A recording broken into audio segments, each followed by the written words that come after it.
Let's get this party started. I'm glad I did that while people are still watching ads. Hi, guys. Welcome to the show. This is Monkey in the Morning. I'm your host, the Ranting Monkey, doing much better than when we last spoke, but also a little worse, which we'll get to in a minute. My head hurts, you guys. Uh, Before we get to that, though, I just had to say this. I swear that there's a group of people who exist solely to wait around on social media to say stupid shit to make me look smarter than I am. I'm convinced that's what's going on. There's a make monkey look smarter cabal out there. And they just wait for me to type something and then they say something really stupid in return so that I can bitch slap them around. Because otherwise, I have to believe that there's just that many random stupid people in the world. And if that's the case, fuck, that's depressing.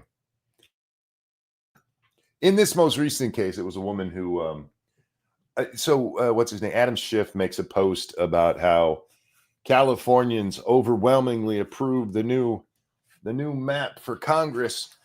And I just said that it's weird to see a California politician touting the will of the American or of the Californian people when the only reason anyone knows Gavin Newsom's name is because of him overriding the will of California people. And this lady shot back with, nah, I'm paraphrasing, but only briefly. Somehow she ends up talking about ICE in the post. I don't fucking know. I'm clearly in my post talking about gay marriage. That's how Gavin Newsom gets on the national stage. And it was by overriding the will of the California people who had voted to make gay marriage between a man and a woman. They banned gay marriage in California by referendum. And that little shitbag was, no, I know better than everybody. Nah, oh, God, why do these people exist? If you don't know what's being talked about, go look it up. Go look up why you might think Gavin Newsom overrode the will of the American people and how he came to prominence, for fuck's sake. That just made my head hurt worse. All right, so let's do the head hurt. So, my wife, she is the bane of corporations, and in this case, we're going to talk about the chain Menards. Menards is a home improvement place where you get 11% back in rebates, but you have to mail in your receipts, and then they send you a little card that you get your rebate on to go spend at Menards. And she is fanatical about it, very smart. And she'd saved up enough that we got a closet organizer system. It's like $100 and some for it. And I went to put it in my closet today. Now, my closet was full of junk. It's one of the reasons we want to get an organizer in there. Don't worry, I'm getting to the point of the story. I had like the newspaper from January 1st, 2000. I had like 3 different newspapers. Apparently in 2000, I thought that was going to be something worth saving. And when I found it today, I was like, what idiot saved this? I once had a subscription to ESPN magazine, and we're talking like over a decade ago. I still had every copy. I had one of those dot matrix type printers that I had never used. My dad had once gave me, and I threw it in my closet. Apparently, like I'll maybe use that one day. My closet looked like a hoarder's dream. And so I'm cleaning it all out. And instead of walking it down to the dumpster, I said, I know, I'll just back the van up to the porch, throw it all in there, drive it down, make this much easier on myself. So I back the van up to the porch and I pop the back open. I go inside and I grab a bag of random trash and something, I don't remember what was in my other hand. And I go walking out to the van and in full stride, walked right into the tailgate of the van with the top of my head because I was slightly looking down. I hit it so hard, both things in my hands dropped. Apparently our porch isn't that high up. It's only like 3 inches or so. But apparently that 3 inches is enough that I can't walk under the tailgate of the van and clear it. And I didn't know that until I did this. And since then, I've had a headache. It fucking hurts, y'all. My headphones are actually sitting right now on top of where I hit my head. I'm a mess, you guys. I'm just a mess. Then my wife comes out and she's very, checking, make sure I'm okay and stuff. And then she gets this quizzical look on her face. Like, how did that happen? See, my wife is 5'3", 5'4", 5'2". I forget what she claims to be these days. All I do know is she's much shorter than me. So the idea of hitting her head on the top of the van is confusing. And then so I just walked right up to the van and put my head back where it hit to show her. And she's like, oh, I didn't realize it was so low. Like, you don't have to. You're short. Short people think it sucks having to get a tall person to reach some shit off the top shelf. But you guys don't bang your head on shit all the time. Anyway, we're not here to talk about me being a moron because there's plenty of that out there. Let's talk about Lauren Southern. Look, there's other things I want to talk about tonight. But this video was sent to me, and I had seen it when it first came out. I didn't watch it, but I'd seen that it came out. And I am so whoops, that's not what I meant to do. So over Lauren Southern because every time I see this bitch, she's whining about some shit that's happened to her of her own making. And I don't mean to be mean about that because even the Andrew Tate thing I'm not talking about. She was sexually molested by Andrew Tate, according to her, sexually assaulted by Andrew Tate, according to her. And I don't blame that on her. But all of the other stuff, all of the other shit, every time this bitch pops back up, it's her whining about some horrible shit she went through back in the day. Frank, thanks so much. I saved a bunch of Pontiac mags with car restoration tips, but then I remembered I can't afford to do a restoration project in the preconceivable future. But see, at least that you had a plan for. I saved like the ESPN magazines. I saved them just because they were mine and it's my stuff and I'm going to keep it, which is weird because I'm not that sentimental of a guy. Today, when I was going through my closet, I found a gigantic stocking. It's not mine. It was my brother's, my older brother's. And it was full of a bunch of notes that his girlfriends and stuff had written him and that he had written them back. And they all ended up stuffed in this thing. And throughout the years, it's just been with me. And I found it today and I threw it away. And my wife was like, what? Don't you want that to remember him? Like, I remember him in my brain, not because of this fucking piece of cloth with some letters in it of teen romance shit.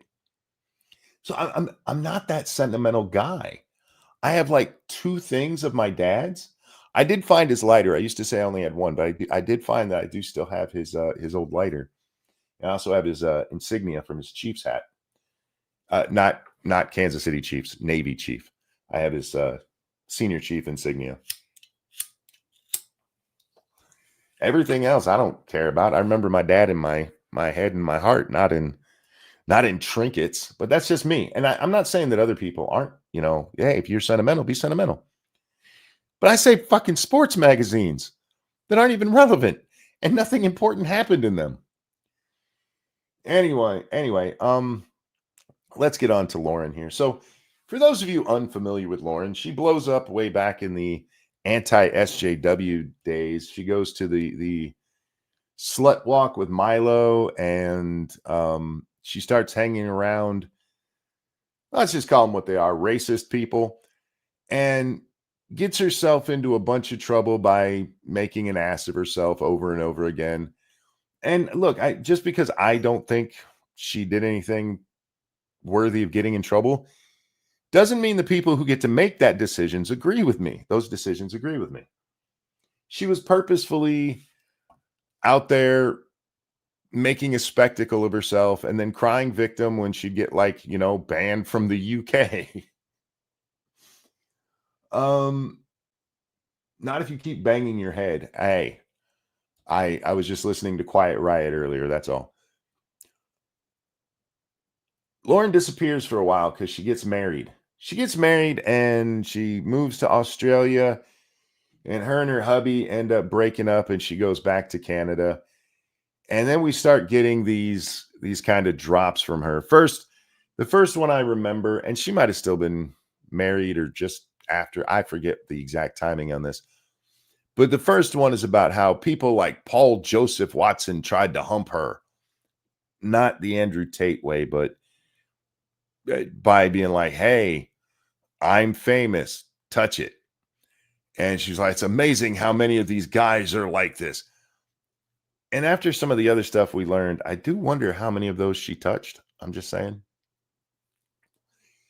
Because, like, she denied forever that she and Destiny were a thing. I told you, never question me. But her and she for a while was deeply in love with Destiny. Yeah. Then she comes out with her Tate thing. And now she's back telling us about the Tenet Media stuff. Malcolm, it's your birthday. Around here, we do this and a one and a two. Happy birthday to you. Happy birthday to you. Happy birthday, dear Malcolm. Happy birthday to you. Happy birthday. Hope you have a good one. I really do. What was I talking about? Oh, yeah.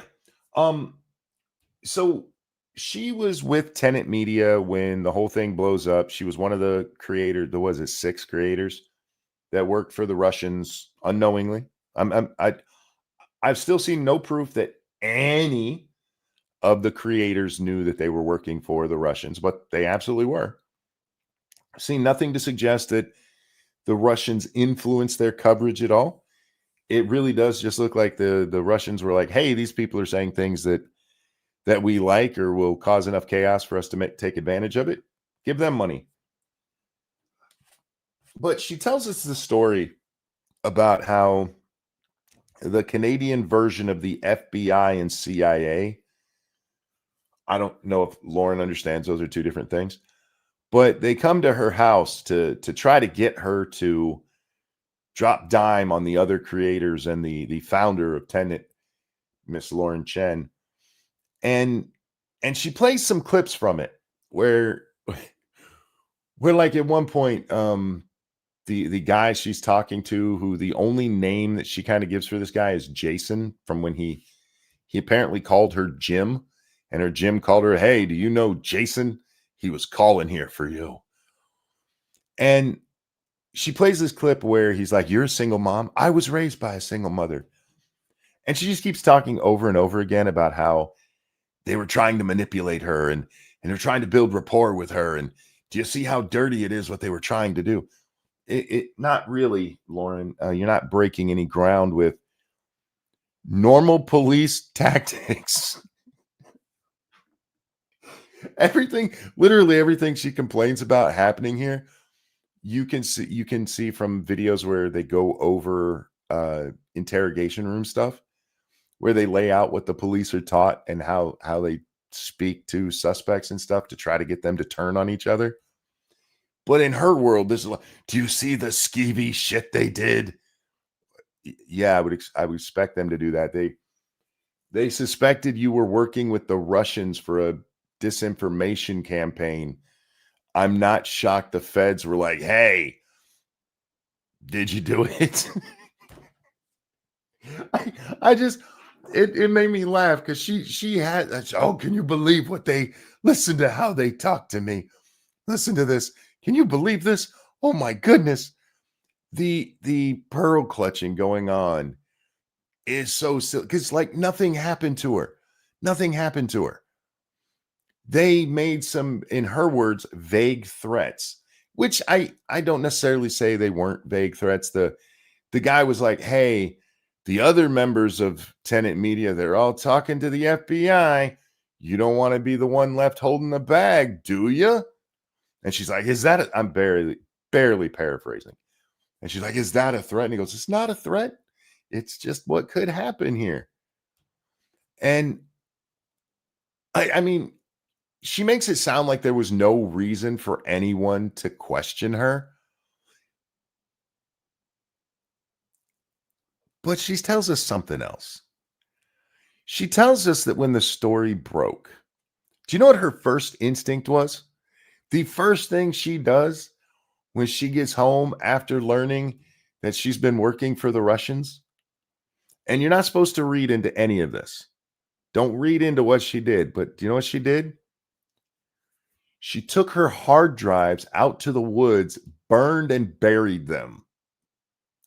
That's not me guessing what she did. It's what she tells us she did. But it's okay, you see, because when she got stopped in Australia or somewhere, they looked into her hard drives and there was nothing on them. And she wasn't going through that again. I wish I was making this up. This is all real. You can watch the whole fucking hour and a half video yourself. You don't have to watch that far in. It's only like the first 20 minutes where she tells us this. Her reaction to, hey, we think you might have been working for the Russians, was to burn the evidence and bury it in the woods. And then she's like, can you believe these people were questioning me like this? Yes. Yes, I can, Lauren. There was nothing to find. They never found anything on any of my stuff in the past. But this time I burned it all in the woods and buried it. Yeah, that's a normal human reaction. I find all the time that innocent people who have nothing to hide and have never been in trouble for the thing that they're doing here, to suddenly just burn evidence, to admit publicly to destroying evidence. For fuck's sake. She's the dramatic, manic pixie dream girl of the center right. I've seen many of these people in college. Yeah, I could see that understatement. It's so weird to me that every time she comes back, it's because there's some new horror she's been through in her life. And again, I have no problem believing the Tate things because that man is a fucking disgusting piece of shit.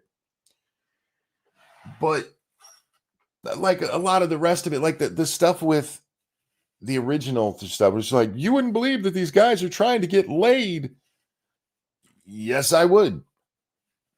They're guys. They were young guys at the time. They're still pretty young compared to me, but you're talking guys in their mid to late 20s running around with a little bit of fame in their pocket. Yeah, I can imagine them trying to get laid. You know why? Because I'm not retarded or Canadian, apparently. There's Canadians in the audience. Canadian men out there, can you believe that young men with a little bit of popularity tried to get laid using that popularity? Does that like blow your mind?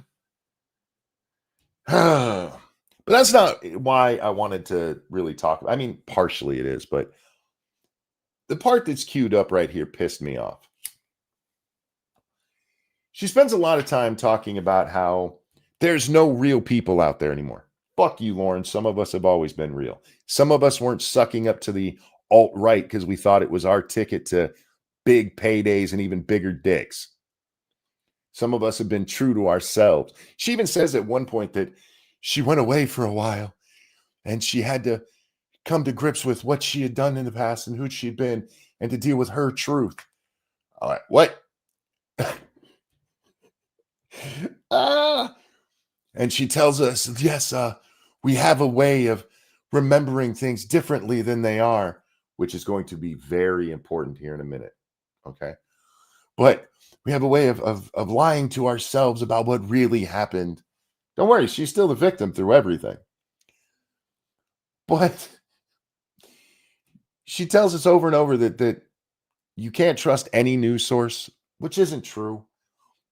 She tells us that she couldn't stay on making videos because she was finding herself having to stay up till 4 a.m. to fact check. I can fact check most of the stories we talk about here in 10 minutes.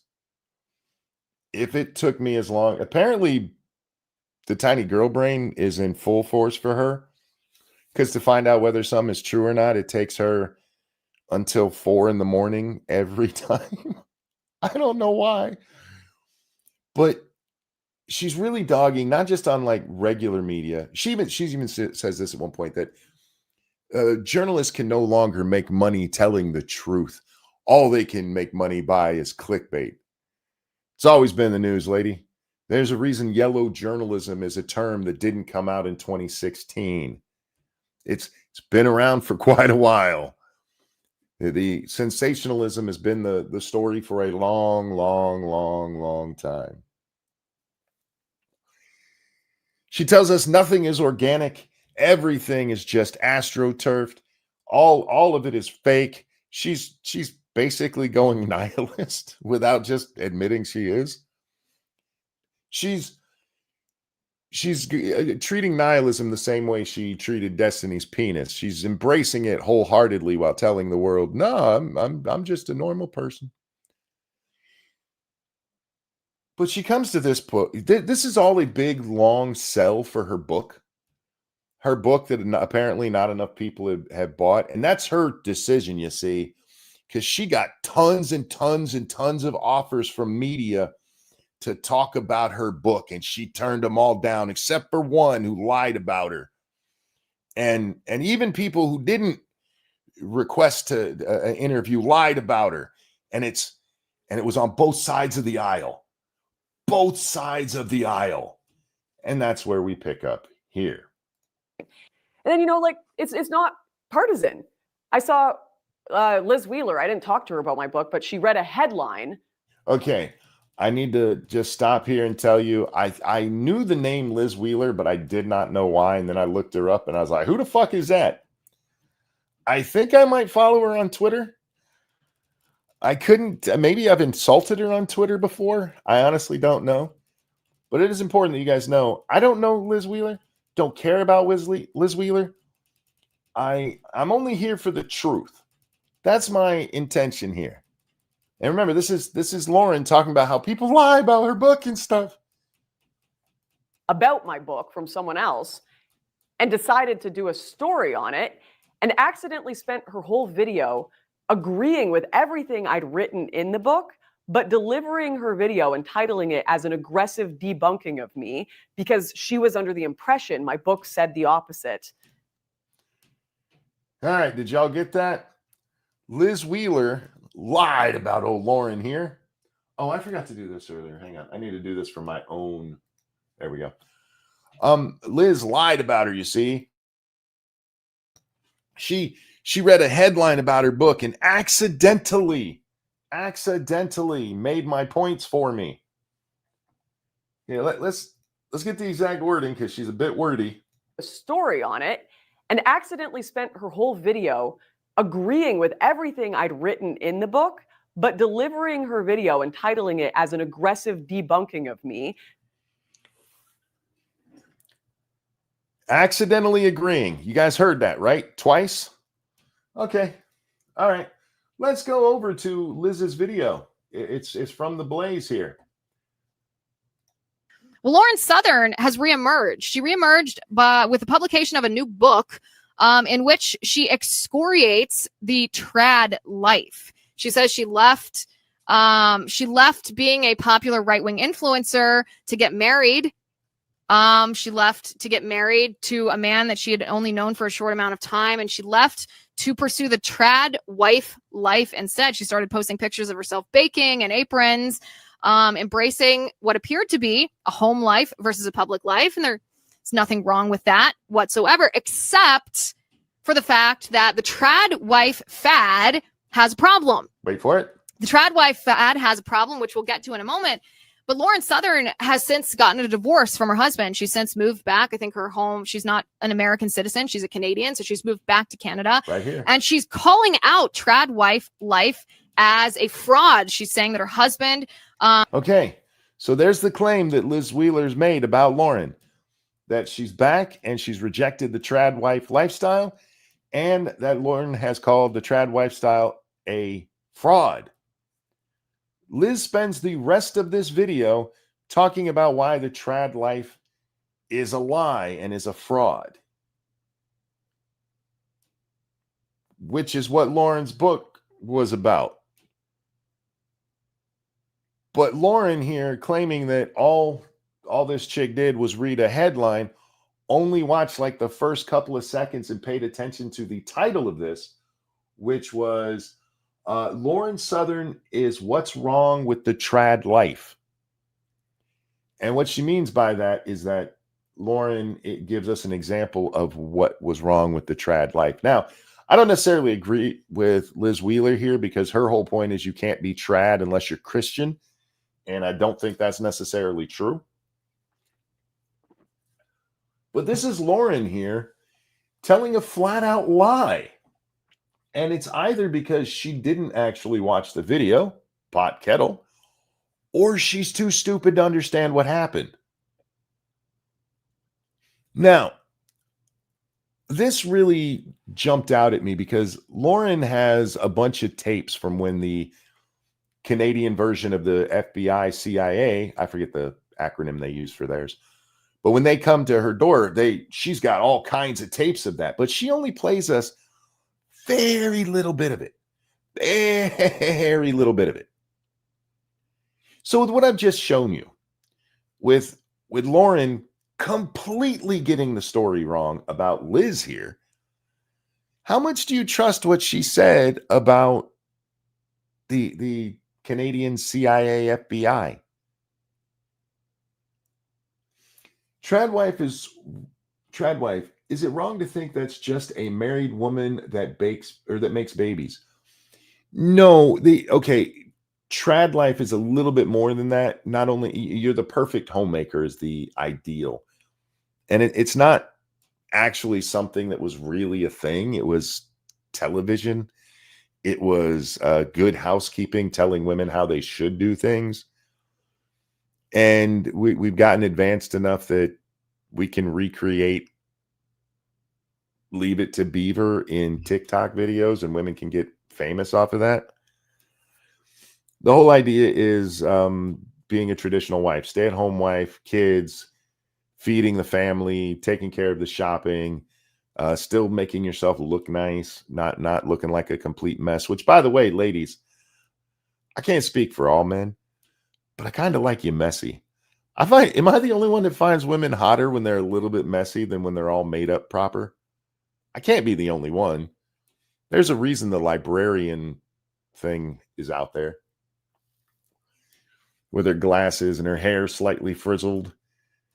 Anyway, I'm so tired of this woman coming back, and every time she comes back, there's some new tragedy that she has suffered through, and almost all of it's her own making. And in this case, I mean, all she had to tell them, I'm not talking to you, which is exactly what she told these feds from the Canadians. I'm not talking to you. And then she gets called up in front of the Canadian Parliament because they were having one of their investigations. And she makes this seem like the worst. I got dragged up there.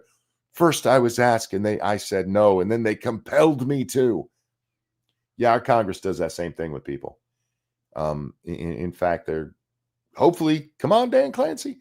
They do the same thing. Like, hey, you guys, will you come talk to us? And if they say no, they're like, come talk to us. And in this case, there was a genuine reason for it. You might not have had anything to do with the Russians. And yes, I do, because she does show clips from when she went up in front of the Canadian Parliament. I think what they were asking you was stupid and shit.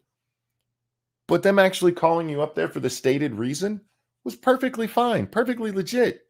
Like, hey, you accidentally worked for the Russians. Can we talk to you about that? That's a fair question. It really is.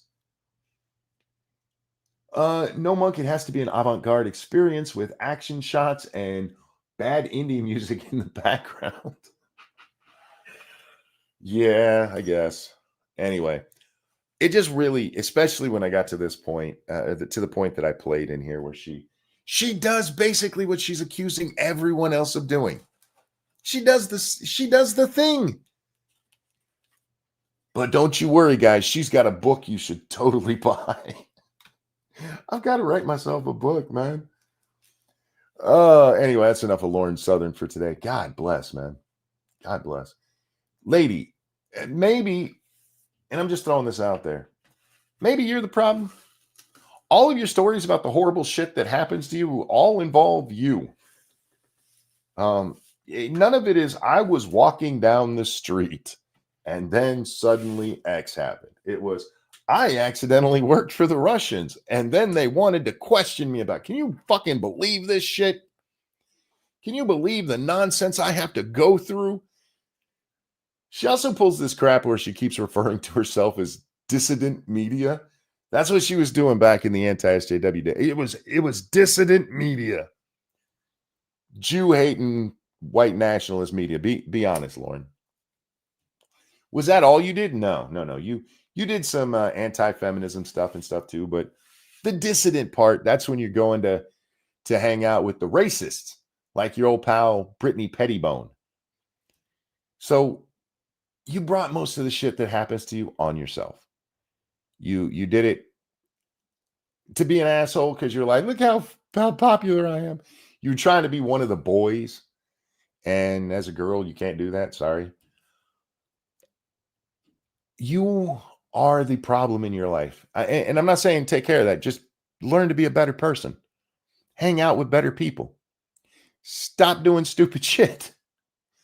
And all your problems go away.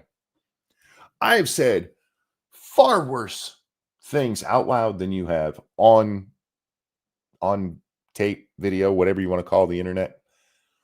And I'm not the only one. Tons of other people have. The difference between us is that we didn't go hang out with. She even at the end of this, as she's promoting her book, she tells you about the funny story that you can read about in her book when she got trapped with neo-Nazis at the North Pole or wherever the fuck they were. You know what's never happened to me? Not one time. I have never been trapped anywhere with neo-Nazis. You know why? I don't hang around them. I make better life choices than that. But this bitch, everything happens to her. Everything happens to her. I walked into a van door today. You know why? Because I wasn't paying attention to my surroundings. I can't blame that on the van maker because they didn't make the door taller, or the person who built my house because they didn't make the porch shorter. It was my fault. I did that because I wasn't paying attention. And even as little as I pay attention, I've never accidentally found myself stranded with Nazis. Jesus fuck. How can you be a real person? All right. Let's move along because we got to talk about the Epstein stuff again. Not the Epstein stuff itself. Don't worry. Instead, we need to talk about a narrative that has popped up around it. Because I've told you guys over and over again that, she's a white woman that can make a presentation so someone will listen to her and pay her. I almost, when I was thinking about the show, I was trying to come up with a title that would let me infer that she was like a movie monster like Jason or Freddy without making her sound as cool as Jason or Freddy are. Because like every so often, this white bitch just pops back up to horrify everybody. And then I had this idea for a great movie where there's a black neighborhood terrorized by the ghost of a white lady who pops up every now and then to ruin people's credit and call the police on them for barbecuing. And they have to get rid of her with some kind of pumpkin spice ritual. I have way too much free time, guys. But anyway, I need to find it. I had all this stuff open, and then I see there's another one of those things I did. I'm not blaming anybody else for my mistakes.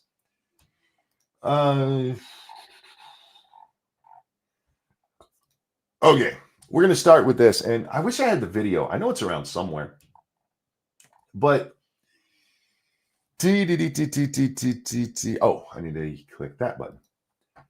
Democrats, Republicans are hiding the Epstein files.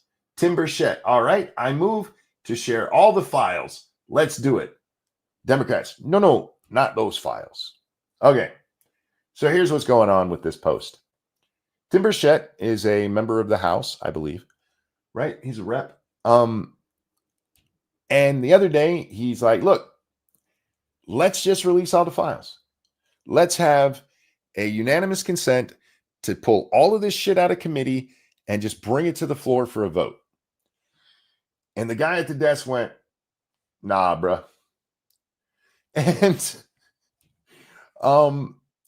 there's a reason for that. Now, the left is hiding behind this and saying that means no, Tim Timmy, I'm trying to find the video while I'm talking to you guys. You know what? I bet I could find it if I go this way. We'll go over to Tim's profile because he made a video about this. And this is really what kicked it all off. Is this the one? Yep, clearing the air on my attempt to release the Epstein files. Here we go. Hey everybody, Tim Burchett back on the farm in Tennessee after opening the government up yesterday. I put forth a UC, which is a Unanimous motion consent. for unanimous consent, and it was for Ro Khanna's bill. It didn't even have anything to do with Massey's. It's still there, and they can do whatever they want to with that.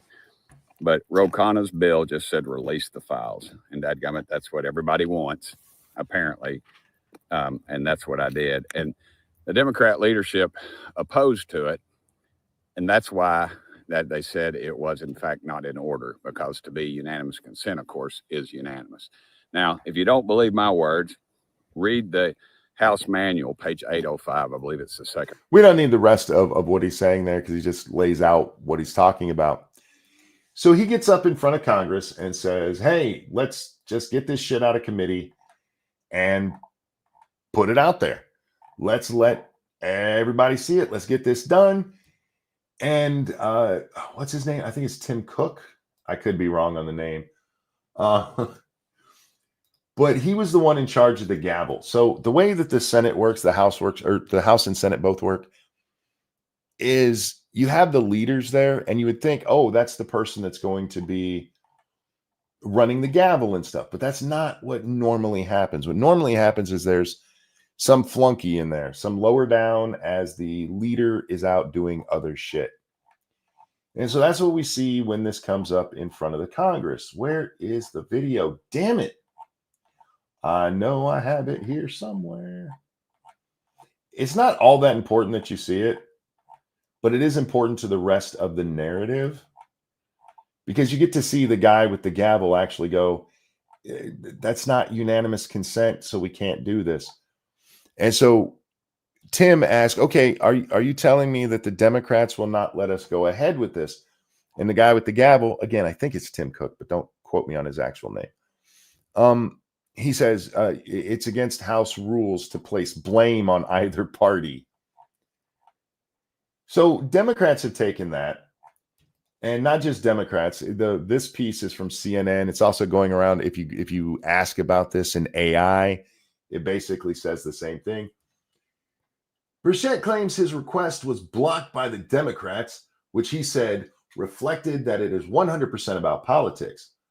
But the truth, a Republican on the floor had actually declined his request because he had not received the proper sign-off from the leaders of both parties. It even tells you right here that the reason it was rejected is because it didn't get the consent from both parties. What it doesn't tell you right there is that the Republicans were on board and it was the Democrats who said no.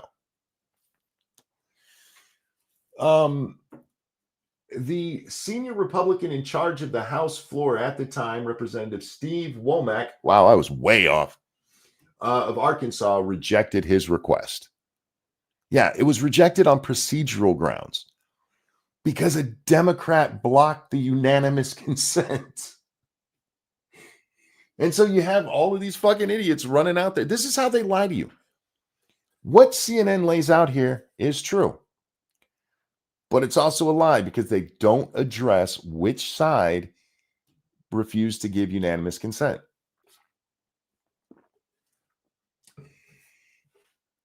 But truth doesn't matter in politics anymore. So I don't know why I bother pointing these things. I do because I want you guys to be smarter than most people on Twitter, which I assume you're breathing on your own, so you probably already are. But it's amazing how many people I run into who don't get it. I had several arguments with idiots over this. Like, no, see, it even says a Republican stopped him. The guy in charge of our House and our Senate are run by parliamentary rules. Cute cat, that is Miss Phoebe. Parliamentary rules cannot be broken. you actually, in order to get around them, you have to have special meetings to get around the rule. So the guy with the gavel, McCormick or whatever the fuck his name was there, he had no choice but to say, no, we can't do this. We can't have this unanimous consent. Because the Democrats blocked it. That's the important part. Okay, we'll talk about this one. Megyn Kelly, Jeffrey Epstein's not a pedophile. There's a difference between a 15-year-old and a 5-year-old. This is not taken out of context. I do think more context is needed, because what she is doing is making the argument that she's making the legal argument, and she is a lawyer, although I don't think that has anything really to do with it. But their legal classifications, pedophile is for prepubescent children. Above that, there's ebophile. There's another one for a little bit older, but still underage. I forget what that one is. There's several files for classifications of child rapists, and let's just call them what they are, child rapists. But she's making the point that Epstein isn't a pedophile because he didn't fuck 5-year-olds. And while technically true, I have the same take from this that I have when I see MAP defenders and child molester defenders making this fucking argument. I don't think that's a hair we need to split. That's not a hair we need to split in common usage language. Calling a child fucker a pedophile, even if they're banging 15-year-olds, is fine with me. I'm not a court of law. You want to deal with that shit in a court of law, by all means do so. But when we're just out here talking about stuff, when we're talking about the fact that he was banging little kids, and yes, he's banging 14-year-olds. That's a little kid. I know if you're 14, you don't feel like one. I know at 14 you think, no, I'm just as smart as adults. You're not. You're young and dumb. You'll get there one day. But splitting the hair over whether or not their pubes have grown in is kind of fucking gross. It's not kind of gross. It's really gross. I mean, what? He's a better class of child rapist? Really? Like, hey, he waited until he could get him pregnant is not the argument that you think it is. What the fuck is wrong with you? I do like that they used a airbrushed photo of her, because that is not what Megyn looks like. But yeah, I don't care what side is making that argument. It's a pedantic, nonsensical argument. We all know what we're talking about. We're talking about somebody who's banging kids. I don't need to separate that based on pubescence. I really don't. You're banging kids. You're all part of the same gross group in my book. Anyway, moving along. Don't care about that one. Oh, this one. Did you guys know that you're not supposed to eat at Starbucks or drink at Starbucks or go to Starbucks and get frilly Starbuckian crap? Were you guys aware of the struggle? On our last show, we watched a very little bit of a protest that these fucking idiots were doing. My neck, my back, my paycheck is whack. They couldn't even get their timing right. You need to throw something else in there. As of today, Starbucks workers across the country are officially on strike. We are prepared for this to become the biggest and the longest ULP strike in Starbucks history. Say no contract, no coffee with us. Don't buy Starbucks for the duration of our open-ended ULP strike. And then they give us this: don't buy Starbucks at any location today and beyond while workers are on ULP strike. You serve coffee for a living? I love my overpriced burnt coffee. Stop it. You pour coffee for a living, and you pass out overpriced pastries that somebody else made, and you write somebody's name on a cup and usually misspell it. I I don't see why you see yourself as an important resource. I I I don't see where you see yourself as this irreplaceable. If I'm good, um, I would just be like, you know what? Fuck you. I'm firing all of you, and we'll just have open hirings and get new people because it's not a hard job. It's not. It might be a stressful job. It might be a physically demanding if you're on your feet for 8 hours. That can be a little bit physically demanding, but it's not hard in the high skill area. You, I would never diss service work and be like, that's not hard work. It's hard work. So if I said not hard work, it's not irreplaceably hard to do. You don't need a PhD to know the precise amount of coffee to pour into the pre-sized cup. You don't need to have some kind of advanced engineering degree to reach into the little case and pull out a cupcake that came frozen the night before and put it up on the counter as though you had something to do with making it. You're a fucking coffee pourer, for fuck's sake.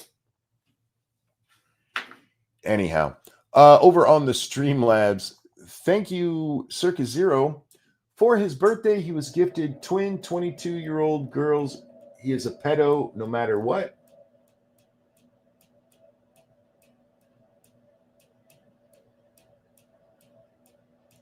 They were 22. That's not pedo. I'm very confused by that donation. And thank you, Keldrig. Reminder of a joke about technically sleeping with a teenager isn't pedophilia, but nobody says that because it makes it sound like a pedophile. I forgot the comedian's name, and I obviously didn't deliver the joke as well. No, there's a great line in the pitch meeting for the Transformer movie that had Marky Mark in it, Mark Wahlberg. Because in that movie, there's a scene where Mark Wahlberg's daughter is dating this guy who's over the age of consent, and his daughter's still under the age of consent. And this motherfucker pulls out a laminated card explaining the Romeo and Juliet laws. And in the pitch meeting, he's like, why did you include that in this? Couldn't you just like make them both 18? And yeah, I don't know. Monkey, it was 11. Sorry. Oh, that makes far more sense, sir. He was gifted twin 11-year-olds. Yeah, that's definitely pedophilia. Absolutely. I'm so sorry that I screwed it up there, but I did read it as written. I should have been able to be like, he probably meant different. But you know how my mind went? My mind actually went, did he mean 2? Because that seems weird, even for Epstein. Anyhow, Louis C.K. made the joke. Fair enough. I've seen different versions of it from different people. But again, the one that sticks with me is the Transformers one. Because why would you include that in the movie? Wasn't that one of the Transformers movies? The one I'm talking about is, yeah. The one they're talking about, there's comedians who've made similar jokes in that vein. But yeah, when it comes to that, why do you need to split the hair? It makes no sense. All right. Just remember, the Starbucks workers are suffering because their paychecks suck because they're paid to pour coffee. We still have a problem with unions in this country. And I know I'm going to piss off some of my European friends. But your wage should be based on your knowledge, sure. Your time there, okay. But it should also be based on how easy you are to replace. It's simple supply and demand. The harder your job is to replace, the more money you can command.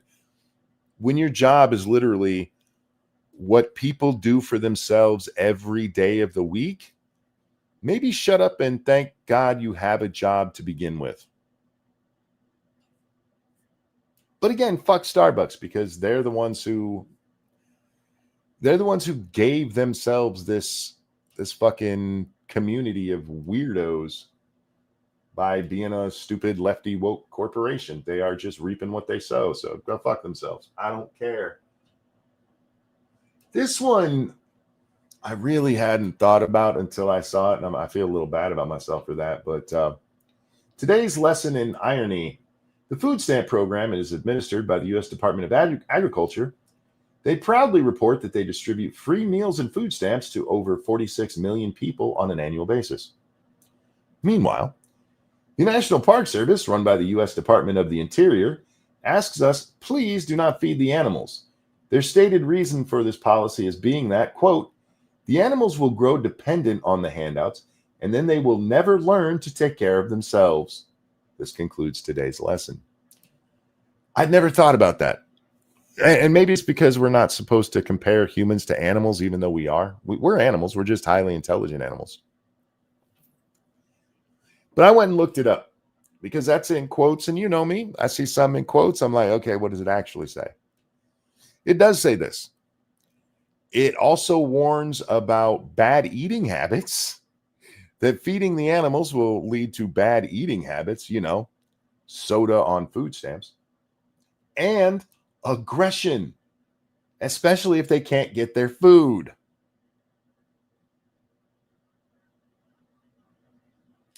I'm not going to draw any more parallels there.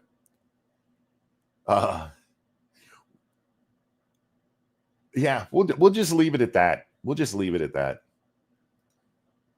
Isn't it kind of weird though that we take that different tack depending on which one it is?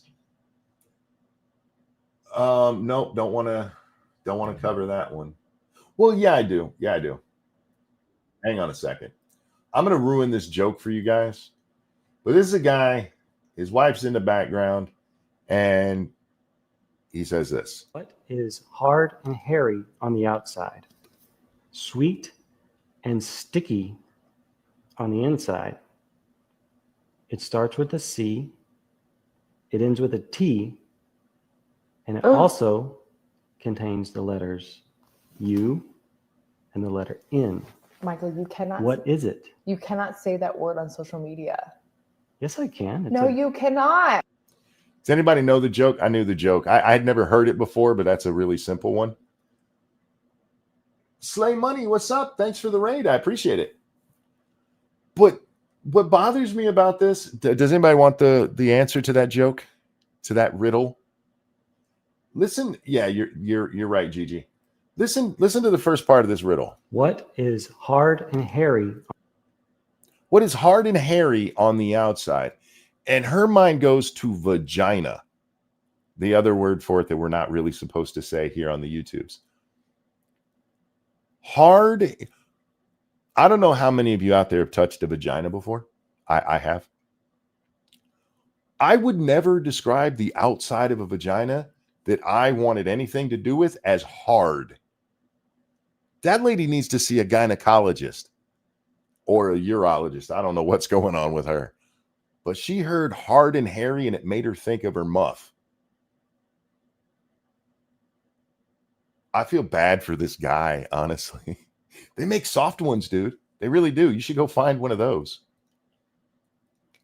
And that's just where my head goes to when I hear things like this. Her mind went to vagina. And I get it that it's set up that way.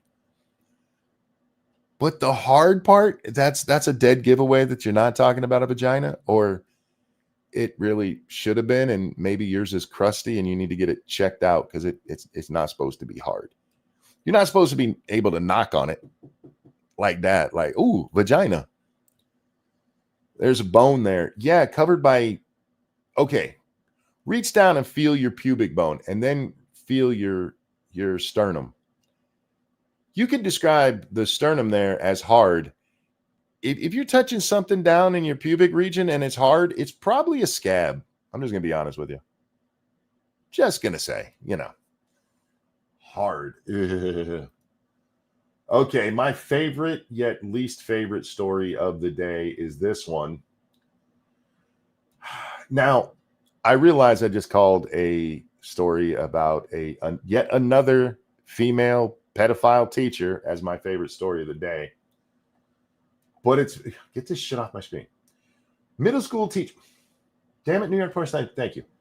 Middle school teacher allegedly had sex with student, then stalked him when he dumped her. That's my favorite part, is that he dumped her. And once again, we see Monkey's reality coming true, Monkey's beliefs in what's happening here. I still state that these women, they're coming out of college. They were nerds in high school, and now they get to be the cool ones because everybody has to listen to them. They're the teacher. And now they can date one of the boys in class like they couldn't do when they were actually in school. And in this case, it was a 14-year-old troubled teen. I'm trying to imagine the world where a teen who was enjoying the sex he was having with his teacher as she was raping him. Let's be honest about what happened. But he was enjoying it. He enjoyed the experience. But not enough to be like, you know what? I don't want to do this no more with you. And he only turned her in because of the stalking. So it's not even like he had a change of heart and realized he was being abused or anything. No. He just got tired of this bitch not leaving him alone. This 28-year-old woman who was 26 at the time that this all started, this 26-year-old woman is so infatuated with a 14-year-old problem student that she would drive around his house and stalk him on the way to school to where he had to start getting rides from friends and relatives. What the fuck is wrong with this world? She's a decent looking woman. She could have went out and got a guy her own age who looked 14. And instead she's like, nah. I'm going to be popular. I'm going to be with the cool kids in school for once in my life. Imagine failing at being a pedo. Yes, exactly. I know we shouldn't laugh at stories like this, but you got rejected and stalked rejected by and stalked a child who then was so annoyed with your ass. He's like, fuck it, I'm gonna go tell on her. And the best part is he didn't even go to the police. He went to the guidance counselor. He's like, Miss Whalen, Miss Whalen won't stop stalking me after I boned her last year. Oh. She looks 14 or something. She does look young. I would have guessed probably 22-ish if I didn't know her age. She definitely does look young, but you were stalking a child. How bad is your social life? How bad is your social life that your relationship, God, it pains me to say that, with a 14-year-old falls apart and you go single white female on his ass. You go fatal attraction on his ass. She looks 30. Well, you're in Australia. There's a lot of Asians down there, so the curve is a little thrown off for you. All right. Was there any other parts of this that really made me laugh? By the way, according to the police, she's admitted to all of this. They still say allegedly, but reportedly she. Oh, that was the other part I did want to talk about because they list the charges. Where's it at? Not the administrative leave. I love that she's only been placed on administrative leave. You have a student who says that she was boinking him. She's reportedly told the police that she's boinking him, and they're like, we'll put her on a paid leave just in case. She is charged with sexual assault on a child by one in a position of trust, internal exploitation of a child, and stalking. There's one part of this I didn't tell you, and that according to the article she has admitted to, was exchanging nude photos with this child.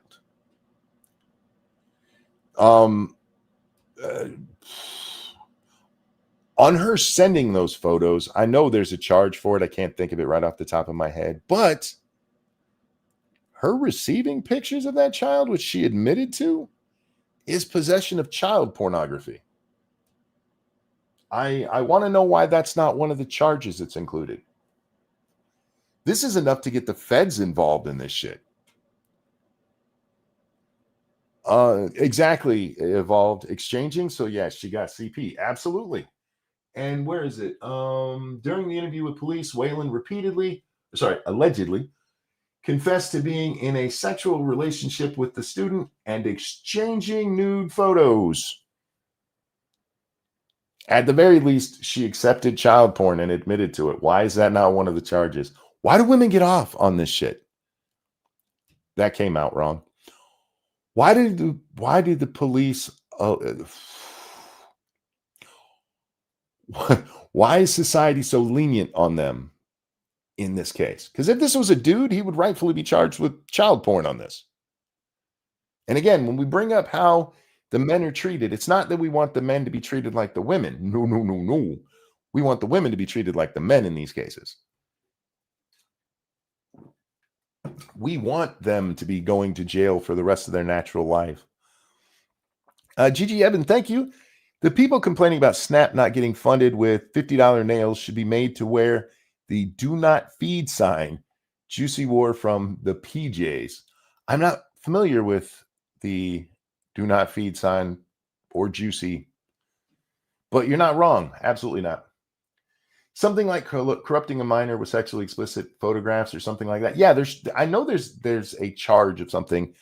In some cases, it would be a form of contributing to the delinquency kind of thing, but not delinquency. I know I've heard the terminology before. I just don't remember it right off. But we don't even need to get to that because we have her allegedly, according to the police, admitting to receiving child porn.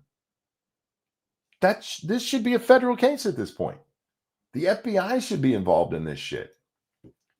Anyway, what else do I have? No. Don't care about that one. Oh, this one. Yeah. Let's talk about this.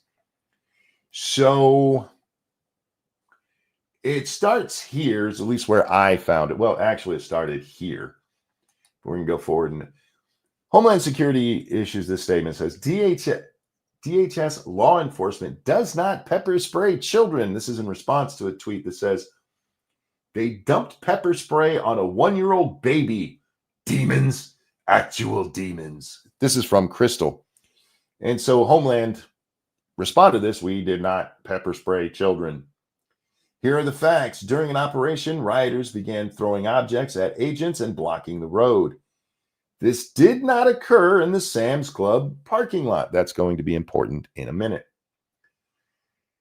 Border Patrol. Oh, you know what? I should open the full article. What was the name of it? ICE accused of pepper spray. Who was it? I think it was Washington Post, right? The Washington Post article on this. Yeah, that's the one I want.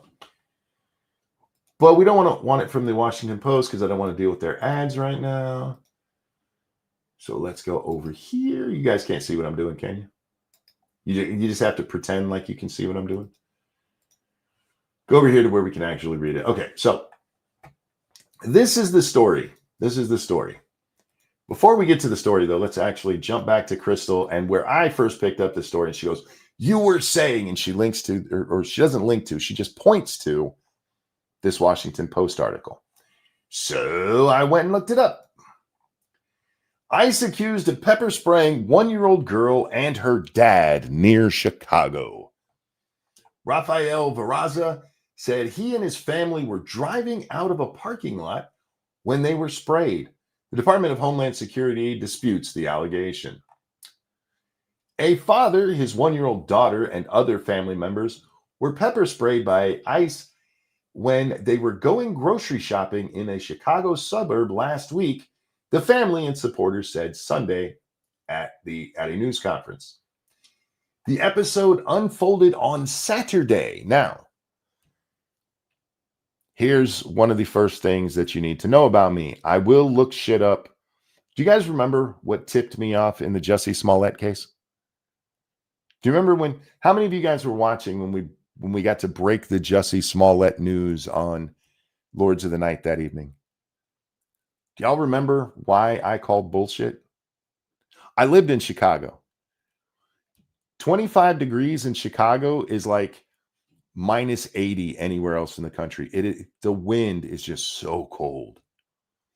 And we already knew that it was like 12 degrees, and with the wind chill factor for Jussie, it was like minus 40 or some stupid shit like that.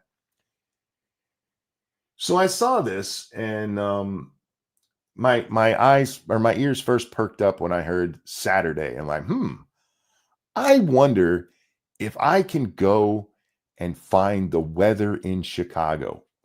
Keep that in mind. It'll become important in a minute. The episode unfolded on Saturday in the parking lot of a Sam's Club in Cicero, Illinois, a Chicago suburb, said Rafael Vareza, the father. The family, who are all U.S. citizens according to their supporters, canceled plans to buy groceries and was trying to drive out of the area after seeing a helicopter and hearing sirens that suggested a protest nearby. They made it all the way to the store. They're in the Sam's Club parking lot, according to them. According to ICE, that's not even where all this took place, but he said, she said. But they decide they're going to drive away. And here comes my favorite part. Peraza, who was driving, said he noticed ICE trucks entering the parking lot as he was leaving with his window rolled down. As his car and the ICE truck passed each other, a person in the truck sprayed Veraza's vehicle, Veraza says. So, in his telling, he's just leaving the parking lot. ICE just happens to be coming in. And without provocation, with no reason, ICE just reaches out and pepper sprays his car. Do you remember what I told you about looking up the weather? Do you know what the high on this Saturday was in Chicago? It was 50 degrees. It was 50 degrees with a southwesterly wind blowing at 13 miles an hour, which if you do the equations, I didn't do them myself. I had Google do it for me. Means a real feel of 45 degrees. It's 45 degrees in Chicago. You have your 1-year-old child in the back seat and you have your window down. I don't believe you. I don't believe you. I do not believe this happened. I believe this is another bullshit lie from the left about how horrible ICE treats people. ICE is not randomly driving around parking lots, spraying cars that happen to drive by. And oh, look, luckily their window was open so we could get some pepper spray on their 1-year-old daughter. Do y'all know what 45 degrees feels like? It's pretty fucking cold. It's really cold. It's not freezing yet, but it is cold enough that you are rolling up the fucking windows. But no. He just was like, nah, bruh. They got the 1-year-old in the back seat. She'd be fine driving around with the windows down in Chicago in 45-degree weather. Ah, fuck. But this is the left. This is the left. They don't question at all. They don't question this. They see this story and they're, oh my God, can you believe what they did to that baby? They pepper sprayed a baby. Even if we take this story at its face, which I don't know why you would, there's no reason to believe that ICE would even know there was a baby in the car. So accidentally sprayed him, you could say, but they sprayed a baby and her dad. Did you see the title? They didn't spray the dad and got the baby. No. They sprayed the 1-year-old and her dad. The dad was the incidental one in that telling.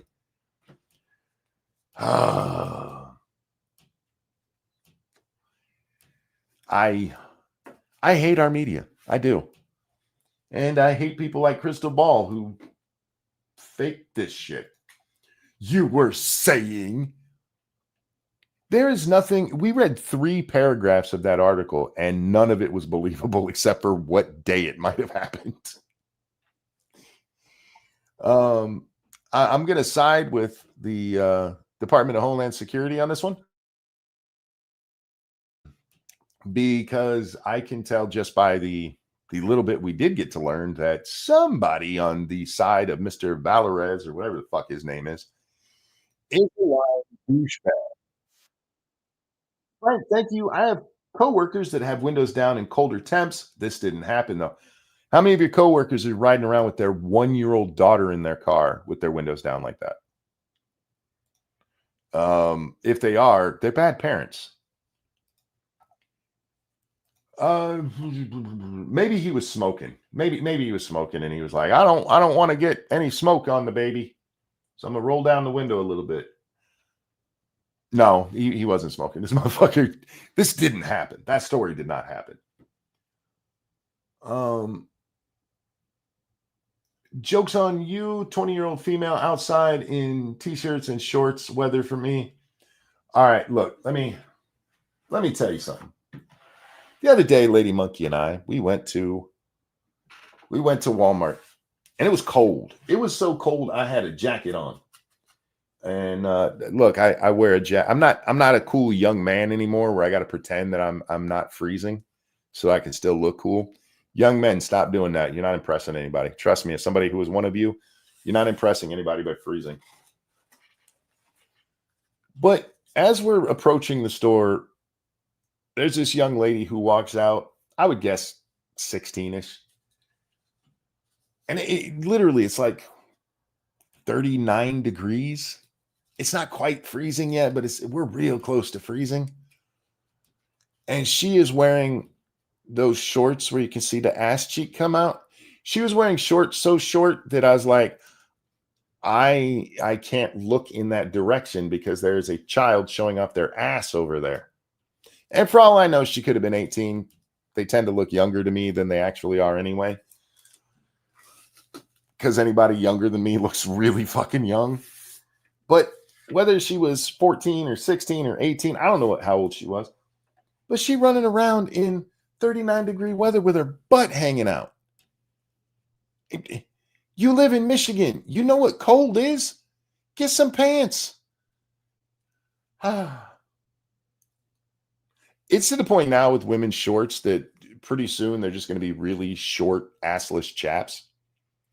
I need them to make shorts just a little bit longer because I'm way too old to be seeing booty from most of the women who wear those shorts.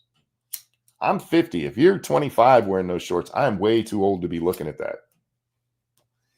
Put your ass away or I'm going to start having mine out. That's the new deal. Put your ass away or I'm bringing mine out. What else do we have today? I think that might be it on my agenda. And then I just have to start talking about random shit. Okay. We're going to do this one just because I want to see how far in the audience. I don't know if this is a setup or not. It kind of seems like one. Thank you, Frank. 2 things that don't get cold. Hose and penguins. Hose get cold. I've seen them. I want to say that this was kind of set up, but I also know people like this. So anyway, it's a little thing that's going around Twitter, and I want to see if you guys can figure it out. Question. Who do you think brain works faster, men or women? Whose brain works faster, men or women? Man, there ain't no question. Why you say that? I just watched the video where this lady had a big old potato sack. You know what a potato sack is? Mm-hmm. She had a big old potato sack. She walked up to one of her friends. And she said, girl, if you can guess what's in this bag, I'll let you get 3 oranges out of here. And she said, okay. And she guessed potatoes. Okay. How many of you guys would have got 3 oranges?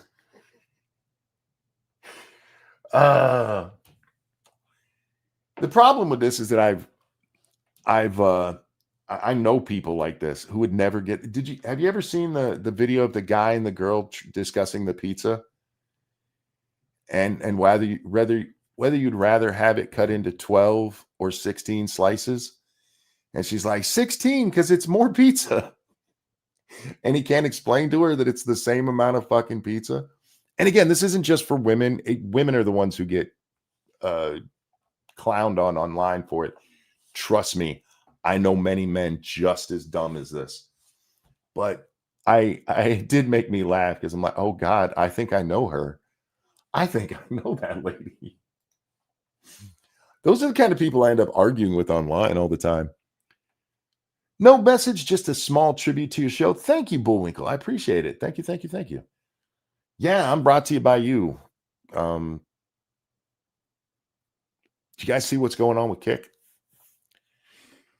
Somebody sent me a video today showing that Kick is paying $16 an hour to stream over there, as long as you stream for at least 4 hours and have at least one viewer. And I'm like, bullshit.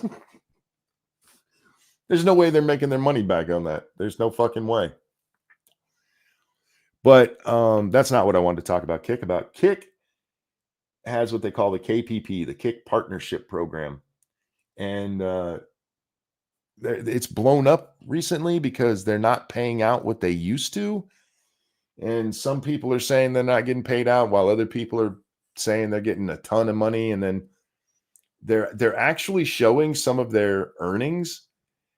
And I saw that booger picker, Aiden Ross, made like $240,000 off of a stream. And I was like, God damn. I need to start picking my nose on stream and saying really stupid shit. Like, wait, there's a man comp too? A real thing that retard once asked. Because Destiny was fucking with him and told him there was a man comp too. And he's like, there really is? Really? That dude got to interview the president of the United States. Well, he was running for president, but he got to interview. Any of you guys starting to get there and be like, yeah, the internet was a mistake? I love the internet. I do a lot of fun things on it, from fucking with people and playing video games to actually learning things. But the heroes that have popped up from the internet, some of the personalities that have popped up from the internet, maybe there's something to network gatekeeping, is all I'm saying. My channel is over 8 years old, and I don't think my subs even watch. What, over? You can't have an 8-year-old Kick channel, can you? Has Kick been around that long? Other than a very loyal few. My audience is very, very loyal, and I love you guys for it. I was watching Lauren, was it the Lauren Southern video or another video? Maybe the two of them kind of both had me thinking about this. I don't think it was the Lauren Southern. It just reminded me of it. Because she's talking about how all these new people just popped up out of nowhere and suddenly had big careers, and she's not wrong about that. There's been some astroturfing in that sense, definitely. A lot of it is just, if you have a decent amount of money, you can bot your way to a decent sized channel. And if you do things right, you can get a real kind of audience going. But it was actually somebody else that, God, what was I watching? I don't remember. But they said this. Anybody can start a podcast and get an audience. And I mean, technically not wrong. You can have 1 or 2 people watching your show. But if the internet has taught me anything, especially podcasting, is that entertaining people is not that easy. I know that there's some low expectations. People who watch The Quartering, they'll watch anything. They will watch grass grow. They don't give a shit. They just need something on their screen. But the number of people who are actually entertaining to watch, the ones who keep you engaged or at least can make you chuckle here and there, it's really not as easy as people think it is. Wasn't that Keem? Keem might have said it, but no, it was some chick I saw say this. And I say some chick, and that makes it sound like I'm being mean. I'm not. I don't think I was even annoyed at the person until they said that. This job isn't hard physically. This job isn't even all that hard mentally most of the time. I'm not going to lie to you. There have been a few nights where I'm just fucking whipped after the show. Just like, I can't believe we had to talk about all that shit. But when it comes to actually making a show entertaining, or at least trying to make it entertaining, you do have to put forth some effort. Look, I know I make it look easy with my awesome quips and deep sounding voice, like it's not fuck. It's still an easy job. I just want to say that any moron can do this. That's what I want to get at. Any moron can do this, but not any moron can do this well. That's what I want to say. And I'm not even putting myself in the category that can do it well. I think I'm reasonably entertaining. But some people think all you got to do is turn on a microphone and just start talking about whatever you think is important, and people are going to tune in. And I've seen an increasing number of people whining about audience capture. And I think do you guys know what the term audience capture means? Like, let's say I make a video saying, fuck Gavin Newsom.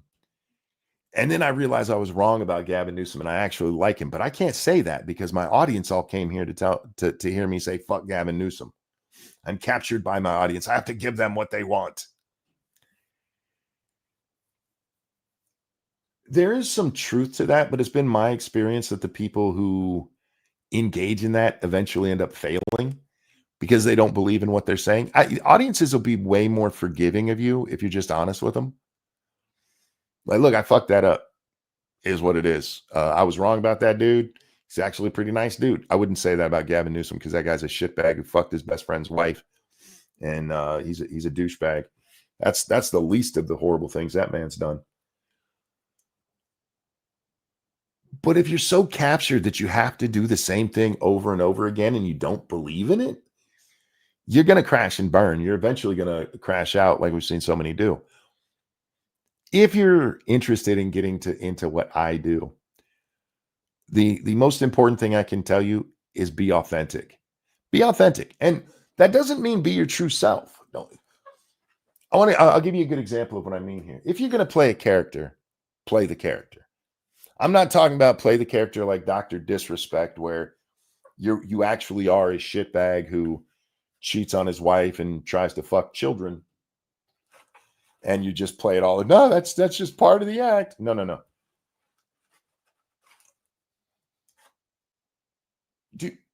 Jack, did you not get the link or can you not jump in? I sent the link, right? Yeah, I sent the link.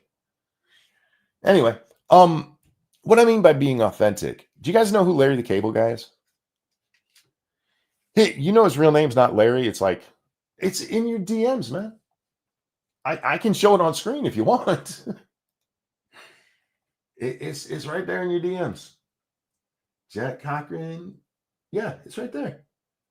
I'll send it again. Anyway, Larry the Cable Guy. When I forget what his real name is, it's Dan something, but he's authentic to the character of Larry. Larry is always the same. He's a somewhat rude bumpkin. You know, love Larry the Cable Guy. Look, he's one of the best one-liners comedians in the biz. He just really is. But what I'm getting at is he's authentic to Larry. Every time he goes out onto the stage, he's Larry. He doesn't sometimes go, okay, that's enough of the Larry act. Now I'm going to be Dan for a little bit. And that's kind of, Jack, I just sent it again. Did it? Am I going to have to like email this shit to you? Oh, there you are. What's up, Jack? Yeah, how's it going? Not bad. You didn't get the first link? Nope. Okay. I just feel like people think are going to think I'm lying. No, Twitter's done that to us before. I'll show you offline. How about that? Okay. I sent it. I swear to God, I sent it. But anyway, Jack, I was just giving my advice on how to do what it is we do. Yeah, have good boobs. Yeah. No, be authentic. Even Yeah, if have good boobs. even if your authenticity is to a character, you got to be authentic to what the audience came for. Yeah. If go ahead, man. Authentic and consistent. If they come to you for right-wing views, then yes, you have to give them right-wing views. If they come to you for left-wing views, yes, you have to give them left-wing views. But unless that's what you actually want to do, then what you should be doing is giving your real views, regardless of left or right. And then you'll build an audience that is okay with occasionally disagreeing with you. Occasionally being like, oh, I didn't like what he said there, but he's just being honest about what he thinks. Yeah, I have learned from many, many streamers that you should, in fact, scream at your audience, tell them they're dumb, and then say, give me money. I call that the Ethan Ralph way. Hang on one sec. I'm just annoyed at this whole audience capture stuff because I have no sympathy for people who get audience captured like that because they do it to themselves. Like my audience only will watch me play this one thing. Well, what have you done your whole career? Played this one thing. Dark Side Phil. Yeah. I mean, Dark Side Phil with his was what? Call of Duty? Yeah. I don't have sympathies for people who fall into that. I really don't. And especially in the political realm where the sides change back and forth so often anyway. I mean, one year you're arguing for war, the next year you're arguing against it, and your party affiliation hasn't changed. But it's the same war you're talking about, and nothing in it has changed. Yeah. Yeah, you can't have principles that shift with the wind. It's not like the old days where you'd be forcibly typecast. Yeah, when you fire up your mic, you get to be whoever you want to be. You can be the nicest person in the world. You can be the biggest jerk in the world. You can be the biggest dummy. Whatever you want to be, you get to be because nobody gets to define you. Until you define yourself, and then they see the inconsistencies in you. So when Lauren Southern in her video, when she's talking, these people are audience captured, so they have. I don't believe that somebody like Tim Pool is audience captured. I really don't. I think he is a headline chaser. Yeah, I don't think Tim's smart enough to be audience captured. Yeah. I think it's an easy way to dismiss certain arguments as well. Like, no, you have to say that because you're audience captured. It's perfect. I'm perfectly willing to believe that some people are just stupid. They're not audience captured. They're just stupid. Oh, yeah. Yeah, absolutely. I would say that's the more likely cause. I just get annoyed at that excuse. And because, no, a lot of people say really dumb shit because they believe really dumb shit. They're not just saying it so that their audience won't turn on them. Damn, a lot of these people were friends 8 years ago. Yeah, it's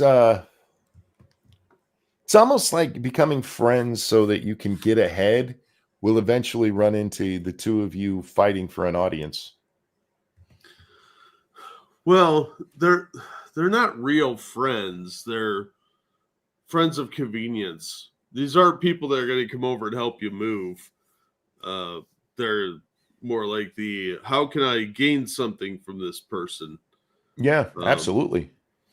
And I think that's what Jim warned about, or Medicare warned about this for years. Like, you don't have real friends on the internet. And what he meant was, as far as I could tell, is that you can't trust people to that extent. You might think they're friends, but when the chips are down, they're not going to be there for you. And I still disagree with his assessment. I think the problem is the group of people he was talking about. I think you can have real friends on the internet as much as you can have real friends in life, because even in you know them in real life, you still only know what they show you. Oh yeah, absolutely. I agree with that, but there is an amount of, or a certain segment of the population of people that will put up that front, and unfortunately they do seem to be drawn to doing this type of work where you just can't rely on them. If you go back to when he's talking about the friends, I mean, this is in the height of the blood sports thing, where literally the idea behind everybody is just to tear everybody else down. Yeah. And yeah, I mean, no, those aren't real friends, but they weren't even presented as though they were. Bullwinkle, thank you. After hours, we used to play Friday the 13th. The PC game? I never played it. Or did you hunt each other around in an abandoned campground? Well, that's what the game is too. So are you talking the real life game or the video game? Because yeah, the video game is actually a neat concept. It's just one that wasn't done very well, and you have 4 campers, and then you have one person gets to be Jason. Oh, that's pretty cool.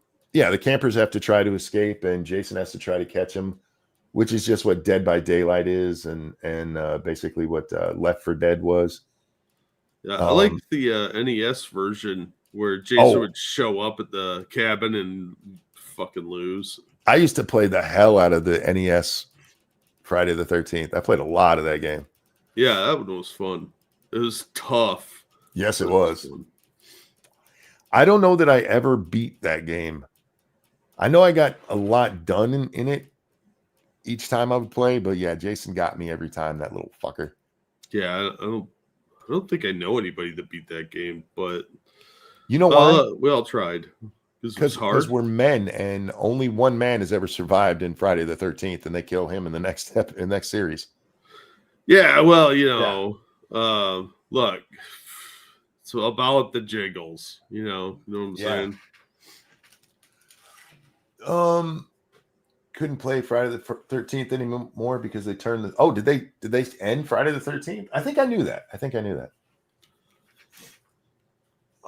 Left 4 Dead was more like Borderlands, but less randomized guns and loot, wasn't it? I'm talking about the Left 4 Dead multiplayer. Did they have a single player? I never played it. My boys both played it, but I know of the game because wasn't there a multiplayer mode where you could play? Some of them are the survivors, and one of them is the whatever ghoul it is that round. I don't remember if anybody could be the ghoul, but I'll never forget playing multiplayer, and some asshole would go startle the witch. Yeah. And then you have a massive horde chasing you while you're trying to pick up like a gas can or something. Piss me off. George Carlin had a line, imagine how dumb the average person is, and just think 50% of the people are dumber than him. Something to think about. No, that's actually not necessarily true because of the way percentages work. I get what he's getting at there, and it's humorous, but with the way percentages work, and you're talking about just average, you average everybody together. You don't need that many dumb people to throw off the average. Zombies versus humans, 8 people. The new not Left 4 Dead, 7 Days to Die, or 7 Days Blood Moon, which is a spin-off series of 7 Days to Die, is that same basic model. One person plays as the zombie lord, and the other people play as the survivors. Oh, that game was so bad, Satsu played it online and returned it. Wow. Yeah. His stream where he played that one was kind of funny.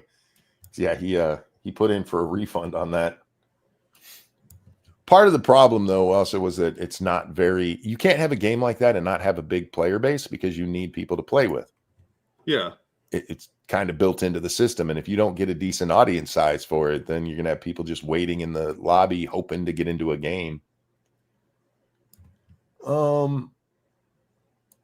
neocons are oblivious. So neocons are, I think that's supposed to be obviously the old and ruling base. What do you mean the old and ruling base?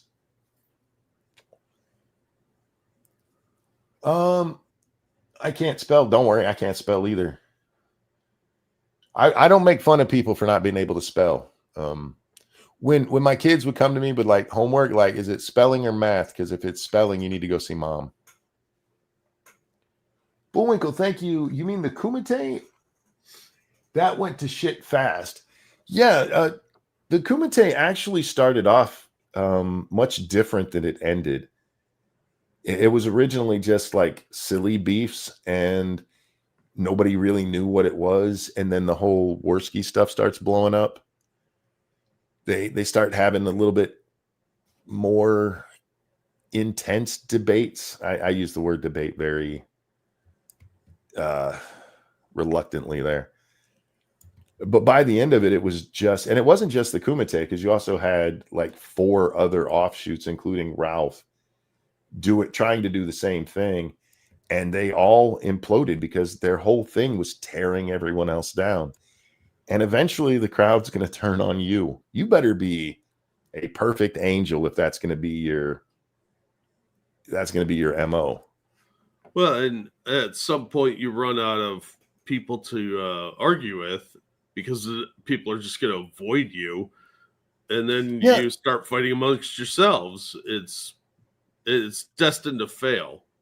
The problem with Kumite and all that was Tonka, because the system originally was him and who was the fat guy?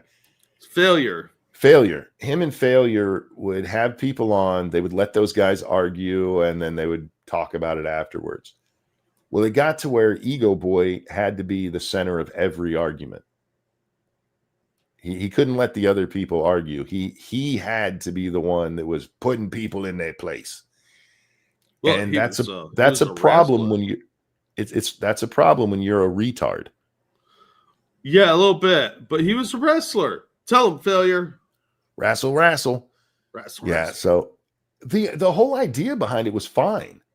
And people could still do that. I mean, to a certain extent, they do with like the Whatever podcast, and even part of what Fresh and Fit was doing there for a while was this. You bring other people on and let them argue, and you sit back and laugh and collect the reward off of it. Yeah. It probably would have helped if they had done other stuff and that was part of what they did. Yeah. Then it would have had something else to fall back on. But when that's your whole shtick, eventually you run out of people, because your circle isn't that big. I hear what you're saying, but I think you can have, there's billions of people on the internet. There's an endless source of friction. Yeah, but they didn't have those kind of connections. They weren't Jerry Springer. They didn't have a name to work with. They started out cannibalizing people they knew. They were getting there, and part of their problem was some of the associations they decided to make too. Just shitty people. Then you have Shapiro and Tucker, who I don't like, or I don't think are neocons, but they don't see eye to eye. So is that 2 breakaway factions? Are you talking about on the right? I know you guys are having a side conversation there. Tucker came out and he said that Ben doesn't care about pornography. Ben actually wrote a book that was anti-pornography. I don't know what the fuck is wrong with Tucker. I really don't. I don't know. I get it. You go get him, Tucker. You're going after the Jew, and that's really popular with a bunch of morons right now. But god damn, man, at least be right in what you're saying about him. Have you checked out Andrew Wilson's debate class? He teaches verbal combat. I'll have to check it. Do I have to pay for it? I'm not paying Andrew Wilson for anything. But I watched that debate that he had with that feminist chick, and he clearly went to the Destiny School of debating, because there's a whole bunch of points that he misses because he got his feelings. He gets mad in that debate and clearly gets all up in his feelings. And I'm not even saying he was wrong for doing so, because she brought up his wife that had nothing to do with the debate. Oh. Yeah, I saw that clip. Like 15 minutes of that debate was she brought up his wife, and that obviously put a pressure point on something he was very sensitive about. That part starts out with him saying, because she wants him to lay out his life philosophy, and he says, you're asking me the hardest thing to do. I'm like, why is laying out your life philosophy the hardest thing to do? And then he spends the next like 10 minutes talking about everything except his life philosophy. And he finishes his life philosophy with basically, I think your life philosophy sucks, so this is mine. I'm barely paraphrasing that. He can't lay out his own beliefs. And Andrew Wilson versus the pickle jar, that was funny as shit. Did you see that? No. So, on the Whatever podcast, they bring out a jar of pickles, and this girl tries to open it, and she can't get it open. And so she passes it over to Andrew because he's the man, don't you know? Grr. And he can't pop the lid. Bruh. Make sure you're strong enough to open a jar of pickles if you're going to challenge a chick to a pickle popping contest. Andrew Wilson was supposed to debate a men's right advocate. That Rome lady, his wife, started a beef with Roma. Then Andrew challenged her to debate. He then flaked on it and debated this feminist. Oh, okay. That Roma lady. Who's the Roma lady? I know what he's talking about. Her name is Roma, but I don't remember what her last name is. I've seen her around. Andrew is not a good debater, and he's not a very intelligent guy. And I don't mean that mean. Most people aren't very good. Roma Army? Oh, that chick? Oh, she's still around? Okay. Andrew writes out what he wants to talk about. He argues very much like Kamala Harris. It doesn't matter what's said to him. He has his talking points, and he's going to say those no matter what is asked of him. And I've seen him do it over and over again. He is the Kamala Harris of the black pill, red pill, whatever pill they're on now. Yeah, in the way that he talks, not the drinky bit. Yeah, well, yeah, he'd probably be more fun if he was drunk. Oh my God, I caught a clip of Gutfeld earlier tonight where Kamala was somewhere explaining how she wasn't going to let Trump do what he wanted. She knew what his plan was, and she wasn't going to let him do it. And the important part of that is that she was clearly drunk when she was saying it. Wow. Yeah. I wonder if I can find that on YouTube. Just the clip of Kamala. Just the clip. Just the clip. I've watched so much random shit today, Jack. That's good for you. Builds character.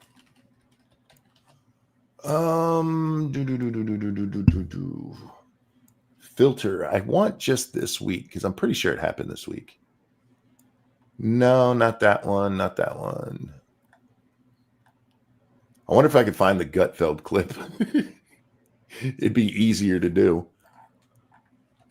Jack, will you talk for just a second? Sure. What's up, everybody? Still sexy out there? Yeah. I got something in my eye. It's very unpleasant. That's an eyelash. Traitor! Yeah, so what's up? Let's see. I missed this whole Lauren Southern thing. She put out a new video where once again bad stuff happened. Did you see what the audio she released the other day? No. From being questioned by... She was questioned by authorities in Canada. Yeah, they wanted her to become like a undercover agent or some bullshit. So something. Yeah, that. And she talks a whole bunch. It's like she's never heard of police tactics before, because Yeah. she's like, they tried to build rapport with me. Can you believe it? Like, yeah, that's literally what they do. Yeah, it's sort of like how they get people to confess. Like, I can help you out. Yeah. You believe that? I got 5 of Monkey's Bridges. I'll sell you. And that's exactly what the whole thing was them basically doing standard police procedure to try to crack somebody.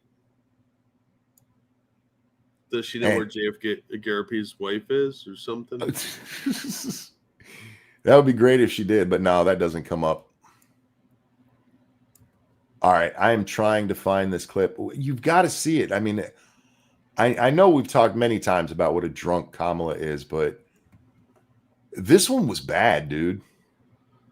Yeah, I think she. I really think she authentically thought she was going to win the election, and it may have broken her a little when she did.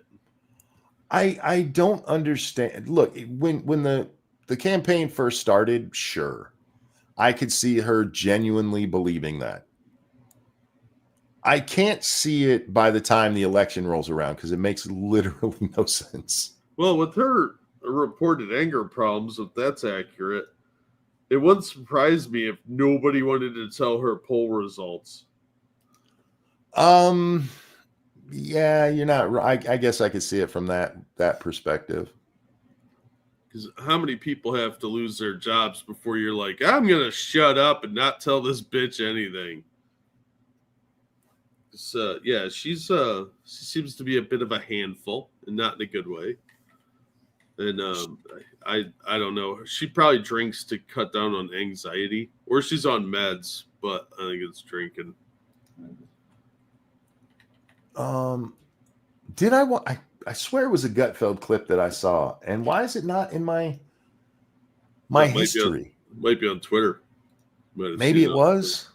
Yeah. Or X, as the kids call it. Gotta be down with the kids. As the kids say. Da, yeah. Da, da. Yeah, it was all skibbity on the Riz.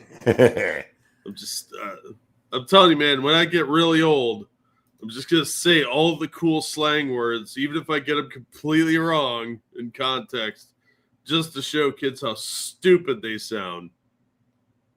The problem is the kids don't think they sound stupid. Of course they don't. It's like youth code, like, we're subverting the oldies. And we sound so cool and it'll last forever. And then you look back at it and you're like, I actually said gnarly once? What the fuck was I thinking? Man, why can I not find this? All right, I'll have to find that and bring it up on the next show. She was drunk off her ass, bro. Can I get a monkey bridge for $2? Thank you, Bullwinkle. No, they are much more expensive than that. They're billions of dollars, and I only take Bitcoin today. Andrew's course is $250 for 5 years access to 90 videos. Wow. Gigi Evan, thank you. Remember how she got mad at everyone thirsting after her older sister, mistaking the older sister as being the younger one of the two? Are we talking about Lauren? I think Kamala. Oh, I don't remember Kamala's sister coming up. Is Kamala's that might have been aimed at Lauren, because Lauren's got that hot sister. You're right. Yeah. She talks about something that her sister got brought up in something too. I don't fucking know. Okay, I do want to say this about the Fed who questioned her. I do think he was trying to pork her, if I'm being honest. Yeah, well, because not ugly. He asked her if her Signal picture, her profile picture on Signal, is her dating profile. And she's like, I don't have a dating profile. And he's like, oh, the picture where you're against the tree like this. And he goes, "You look so happy in that picture. I just wondered if it was a dating profile picture." Like Are that's you creepy, single and dude. ready to mingle with the RCP? Yeah, that guy should probably lose his job, if I'm being honest. Well, look, Like- the Mounties, they mount things. Remember, these are the feds, not the Mounties, so he can't even use that excuse. Yeah. Damn, that would have been such a good one too. Like, have you ever been royally mounted? By the way, Lauren, whoever told you should frame your face with your hair to make your face look smaller lied to you. It doesn't work. No, it ends up looking like she's wearing a Lauren Southern mask. Yeah, that ends up kind of creepy. Look, she's not bad looking. She's just kind of weird and crazy.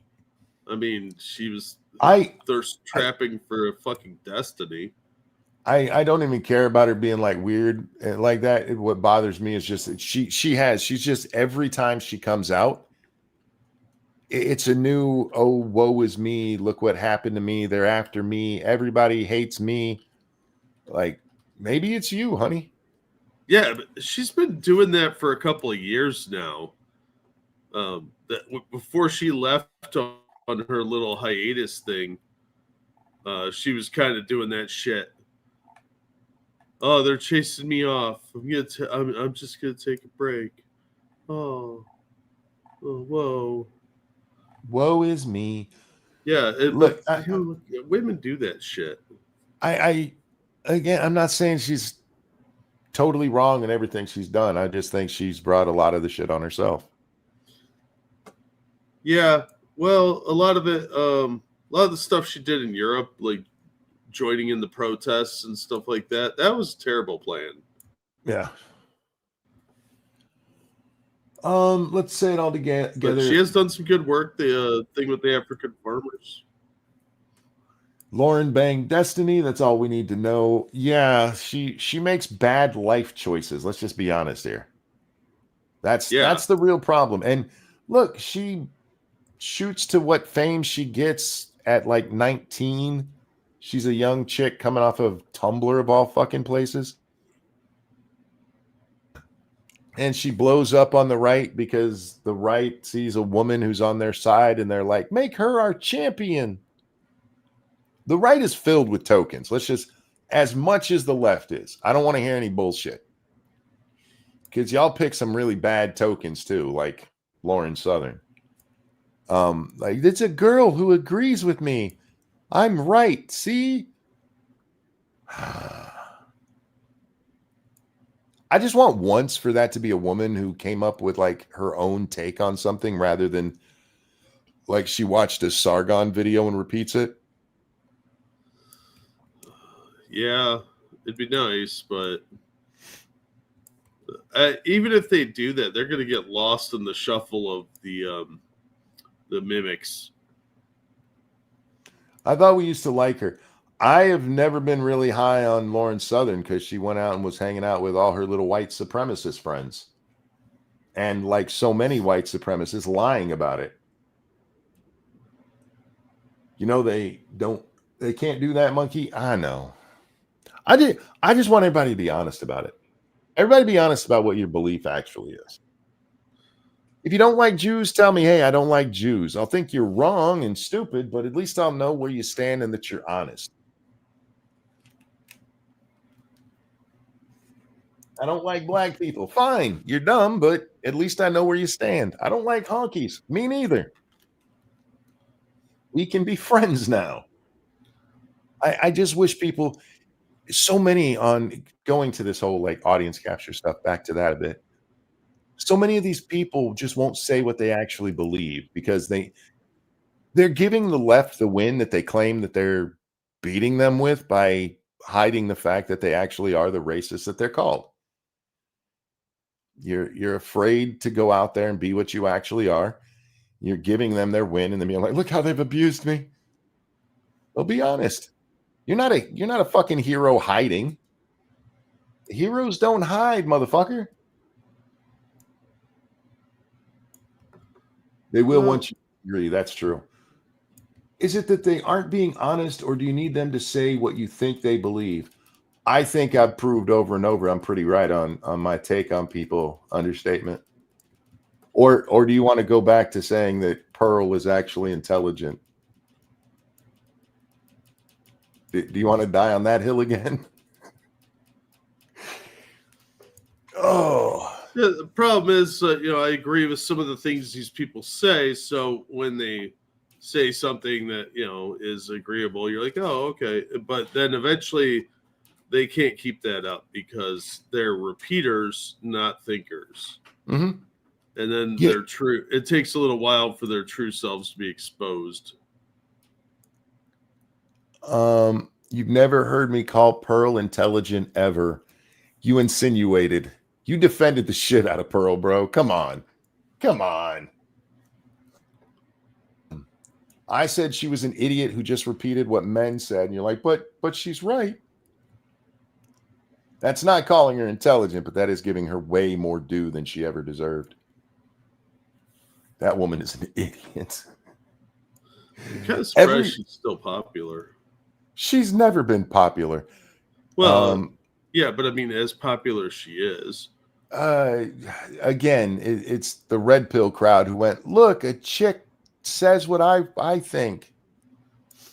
And yeah. Be careful with your tokens, man. God damn. There are intelligent women out there. I had to unfollow the Hodge twins the other day because they've gone full on anti-Jew. I'm not surprised.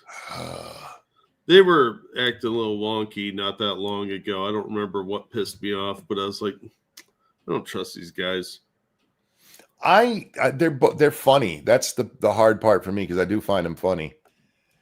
But they become less funny when all they do is Jew stuff. Like, God bless, man. I get it. You don't like Jews. The rest of the world is still happening. Yeah, it's a little bit of that is clout and money chasing. I'd imagine that's probably the majority of why they're doing that. Whether they actually believe it or not, it's kind of irrelevant when that's all they put out. Thank you, Bullwinkle. My senior DI drill instructor was very clear. All recruits are maggots and all Marines are green. What does all Marines are green mean? I don't know. I'm not familiar with that saying. Yeah. Look, I just think people need to just be honest. And I don't think it's out of the realm when no matter no, it's just Israel. And then they're like, did you see what the Jews just did here in America? It has nothing to do with Israel whatsoever. Yeah, that is such a lazy conspiracy theory too, because it's so easily debunked. Because Israel would be running the world, and it's pretty obvious they're not. Speaking of conspiracy theories, that's another thing that I saw a clip. Abby Phillips was on with Joy Reid. Joy Reid is like doing podcasting now, I guess. Abby Phillips says that half of her job is debunking conspiracy theories. Right. Like, you work for CNN. Half of your job is making conspiracy theories. What are you talking about, lady? Like you've been sued multiple. Like your company has been sued multiple times for conspiracy theories, defamation because of them. Green as in not black or white. Okay, yeah, that makes sense. All Marines are green. I got you. Yeah, I actually like that. Again, I don't give a shit what color you are. As long as you're an American and believe in America, then yeah, fuck yeah, we're friends. If you're a fucking retard who's out there whining about the Jews, get fucked. Yeah, it's a distraction and a waste of time. You're creating a much bigger distraction around an important issue most of the time. One of the things they like to say is if you want to know who's in charge, just look at who you can't criticize. Now I'm going to criticize the Jews. Like, huh? So they're not in charge, is what you're saying. Yeah. Otherwise, you couldn't be criticizing them right now, you retard. It depends if Dan Clancy wants to bone him or not. Oh God. Frogan came out because somebody. Ew. So the other day, Twitch puts up this Veterans Day post and how much they love veterans, Yeah, I saw that nonsense. and a ton of people went, "Excuse me, you let Frogan get away with saying you hope all U.S. troops get PTSD." Yeah. And she comes out and says, "Actually, I did not get away with that. I got a 1-month ban for that." Except she didn't. Her 1-month ban was for being on the panel at TwitchCon or whatever the fuck it was, where they did their Sabra tier list, which is basically, are you Jew or Arab? Yeah. It was a panel about what Arabs bring to platforms or something like that. And everybody who was part of that panel got a 1-month ban on Twitch. You can't claim that that's what you got in trouble for.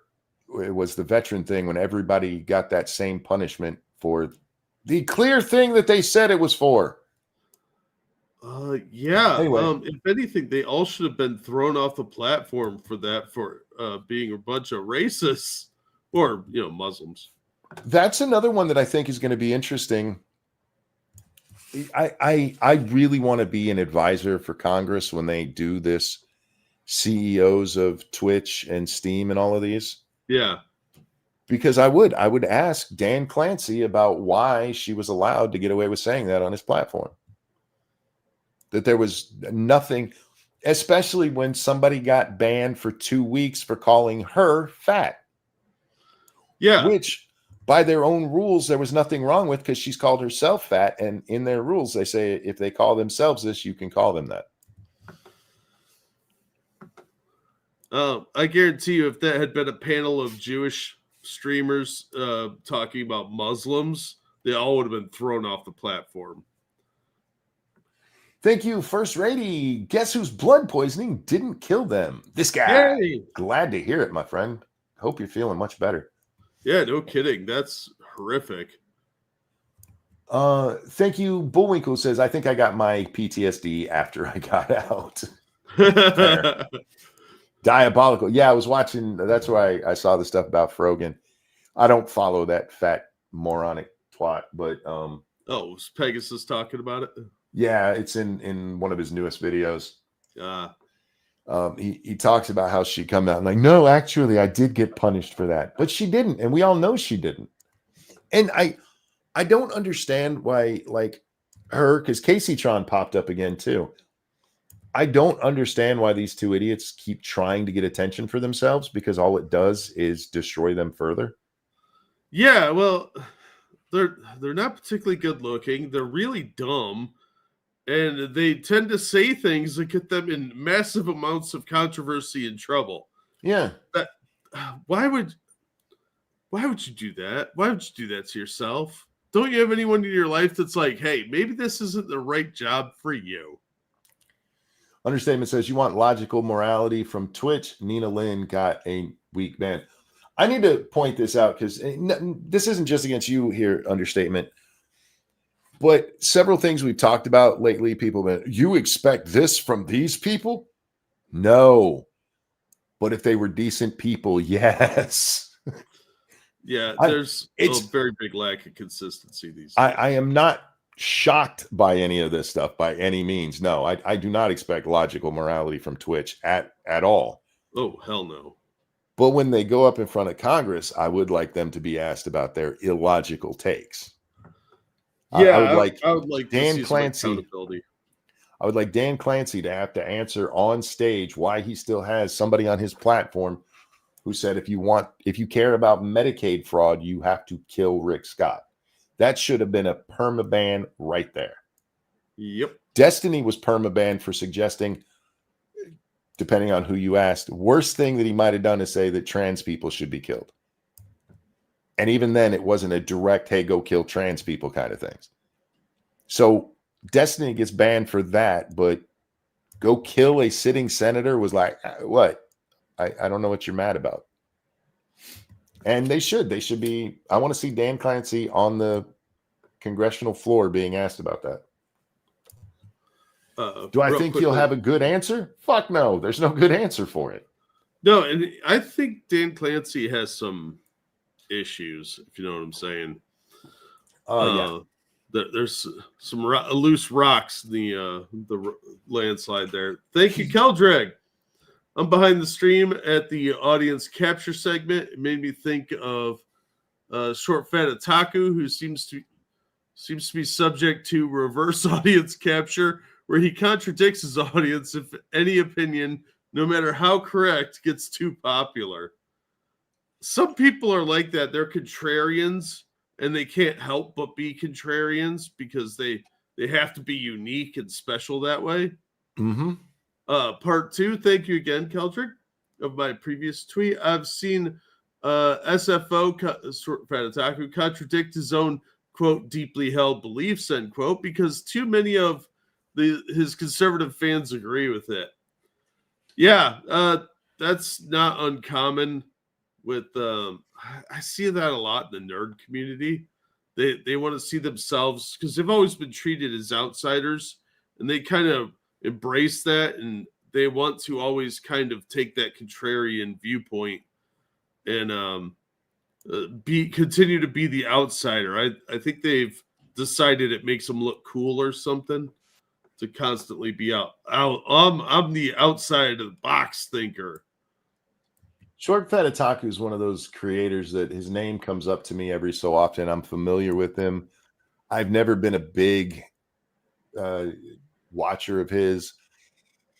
And yeah, maybe 2 years ago now, I forget what the topic was, but he just went full on contrarian to be contrarian, was saying stupid shit. And I was like, I'm done with this guy.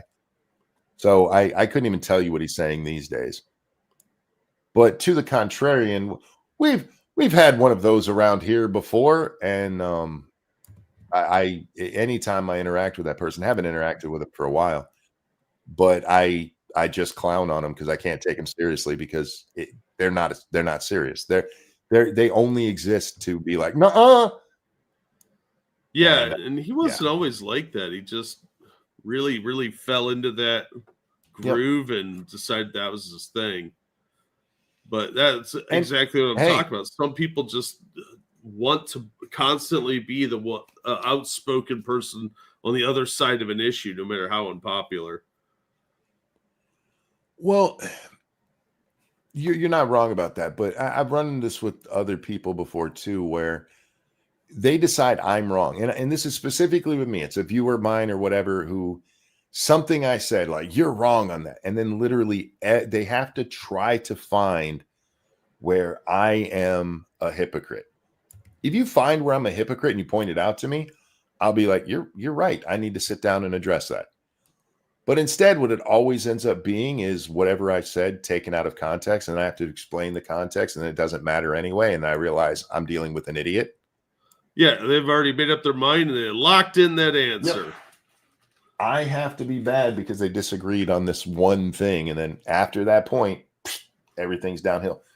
Ufio started out that way. Yeah. Well, he started out with an empty glass and a large bottle, and slowly got angrier. He used to actually donate to my show, but then he decided over AOC of all things that everything I say is a lie and that I'm just out here spreading half truths and apparently hitting on women in DMs that I've never done. That was my favorite thing he ever said. I have somebody who says this happened. Show it. Well, I can't find it. They live in Canada. You don't know them. Ask anybody I DM with. I'm boring as shit in DMs. Wait, Monkey, you talking about me? No, Tim. I was the two people that I was talking about was well, Ufio is a specific example for the latter part, and the first part was Adindro. Yeah, who's largely fallen off the YouTubes, from what I could tell. Ufio was obsessed with Weibo. I'm convinced he was mad at you because Weibo was friendly with you. He wouldn't be the only one that happened with. And I won't name Yeah. names on that one. Yeah, that's not unsurprising. I think we've all seen somebody that obsessively white knights for somebody. You stay away from my Lisa. Well, shit, go look at how I did interact with Weibo. Anytime somebody would start making like sex comments, they're like, no, because she's like 10. I realize she's a grown adult, but in my world, she's like 10. Yeah, she was very young when she started, so it's hard not to be protective sometimes of people. So yeah, it's not unreasonable to be like, hey, don't make sexual comments toward the girls, okay, guys? We want the girls around sometimes. Bullwinkle asks, is it bad that I donate to channels I don't agree with? Not at all. You can donate to whoever you want. Although our Streamlabs links are pinned at the top of the chat. If you're doing it just to troll them, I mean, I get it, but isn't there better things to spend your money on? If you're doing it because you're trying to have, honest conversation, or you're trying to make them laugh, or you genuinely enjoy their content, even though you disagree with them, absolutely nothing wrong with that. Haven't seen Ufio in ages. That's because he blocked me. So he doesn't pop up in your feed as much, I'm guessing. Well, a lot of the trolls, they get kind of burned out with being wrong all the time. Like, we haven't seen Communist in Space in a long time. No. Dumbass said he wanted to go to North Korea. Hey, but he changed his mind on that. You mean, like, learned a little bit about North Korea and was like, oh, shit. Now he just thinks we should be like Cuba or Venezuela. Oh, yeah, third world dictatorship. Great. Real quick, thank you, Evolved Potato. I forgot which Short Fat Otaku's last big being a contrarian to basically everybody. It was either him saying Ruby Ridge was entirely justified or saying he won't ban a pedo from his Discord with children in it as long as he didn't groom kids in his Discord. Oh, Jesus Christ. Everything Monkey says is wrong. Tim right, Monkey wrong. Shut up, Tim. No, I really do like honest disagreement. I have a lot of fun with honest disagreement. Yeah, and it's fine to disagree with people. If you've ever gotten into an actual debate with me on like Twitter and Twitter DMs, it doesn't happen very often in DM, Jack, but I will lay out everything I think and why I think that way. Yeah, and then they call you a poopy head and get mad when you respond with a better insult. I could argue with you, but the show is almost over. That's really fortunate for you, understatement, because I have the mic and it's way too easy to win with the mic. Yeah, it's hard to type a pithy like a witty retort, it loses a lot of the emphasis when you're in chat. Trust me, I know. Monk likes ranch on uncooked hot dogs. We know he's wrong on that. I'm not wrong on that. Because I say I like it. I don't say you should like it. I say it tastes good, and to me it tastes good. I can't be wrong about what my opinion on that. You're wrong if you don't eat it, though. Bullwinkle, thank you. Our side does not like echo chambers. I don't. I really do think that you should watch at least some other content that disagrees with me. Yeah. First Ratty, thank you. Would the game Astronauts be a game you would play? Astronauts. Sorry, it says astronauts. Astronauts. Is that ostriches in outer space? Because I'd play that game. I don't know. I gotta look it up. Fucking great. I have to look it up because I'm not familiar with the title. Hang on. Got to get my Steam to the store page so I can look it up. Is it on Steam? Yeah, if you're playing an ostrich, like colonial space marine ostriches that are fighting alongside or against the emus, I would buy that game. That sounds fucking great. Okay, if I search it on Steam, it doesn't come up. What comes up on Google?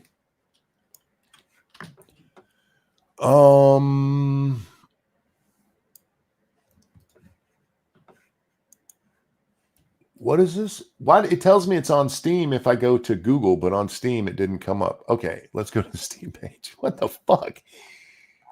Oh, There's no top-down full description. Space sim. Oh,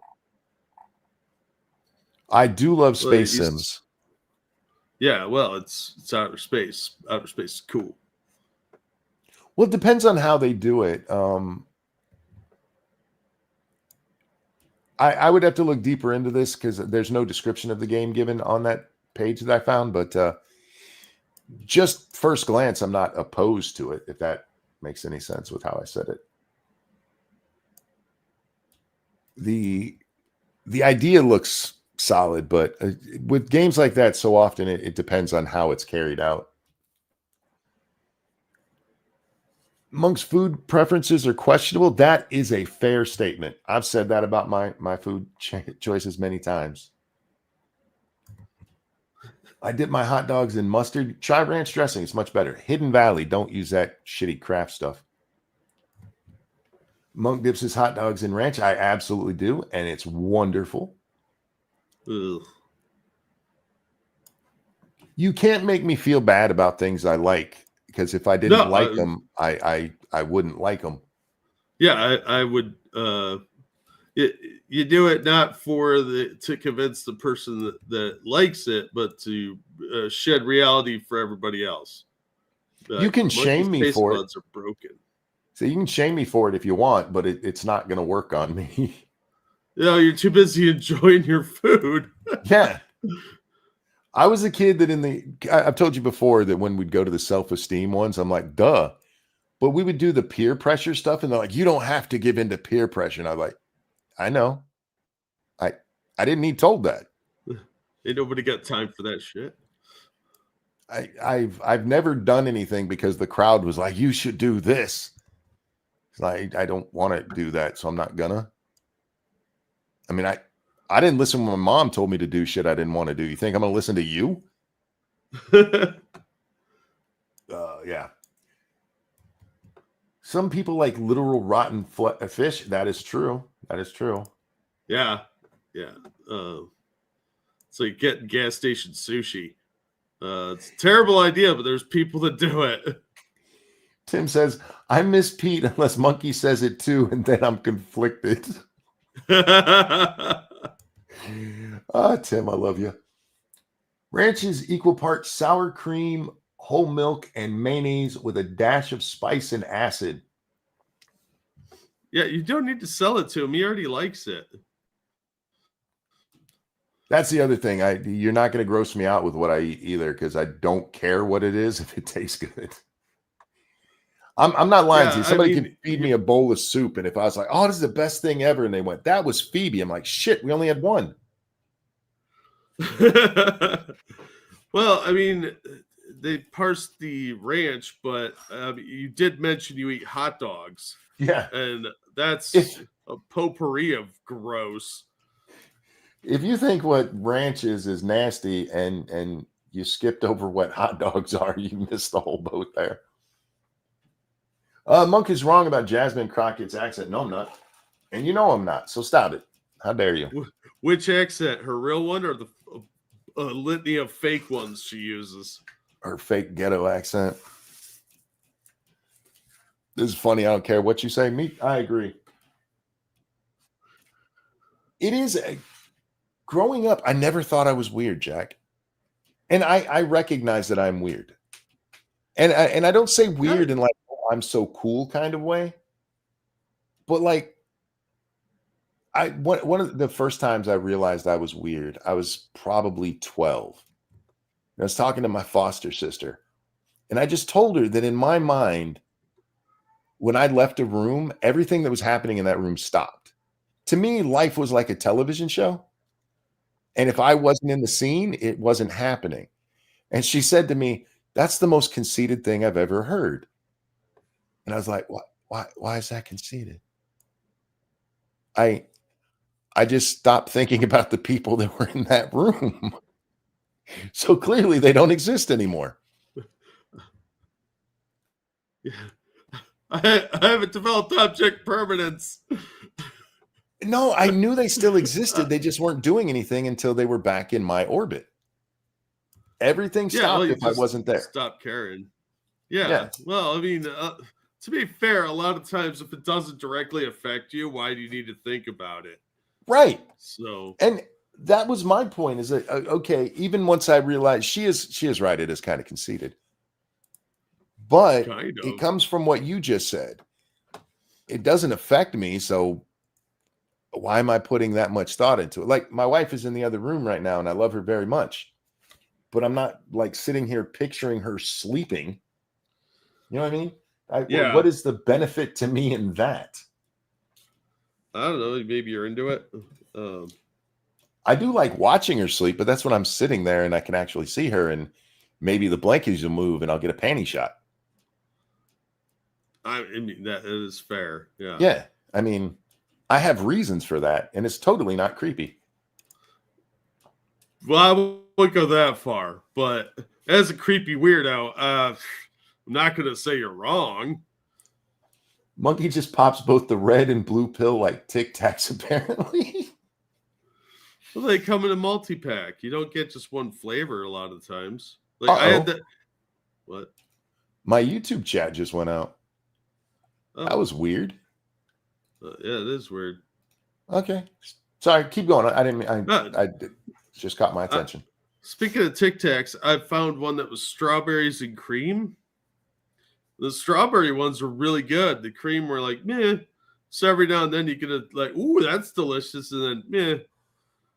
So I was very judgmental with my candy. Let me ask you a question, because this just popped in my head, and this is probably something I should keep to myself. But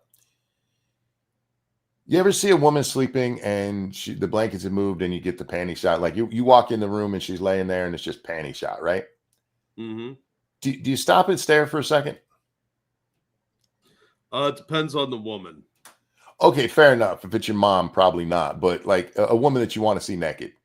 Oh yeah, yeah. If she's Yeah, attractive, and because I don't have any attractive relatives, so I got lucky on that front because I'm not in Kentucky or West Virginia Fair. or any of those places. But yeah, if it's a chick I want to see naked, then yeah, I'll stop and look because it's normal.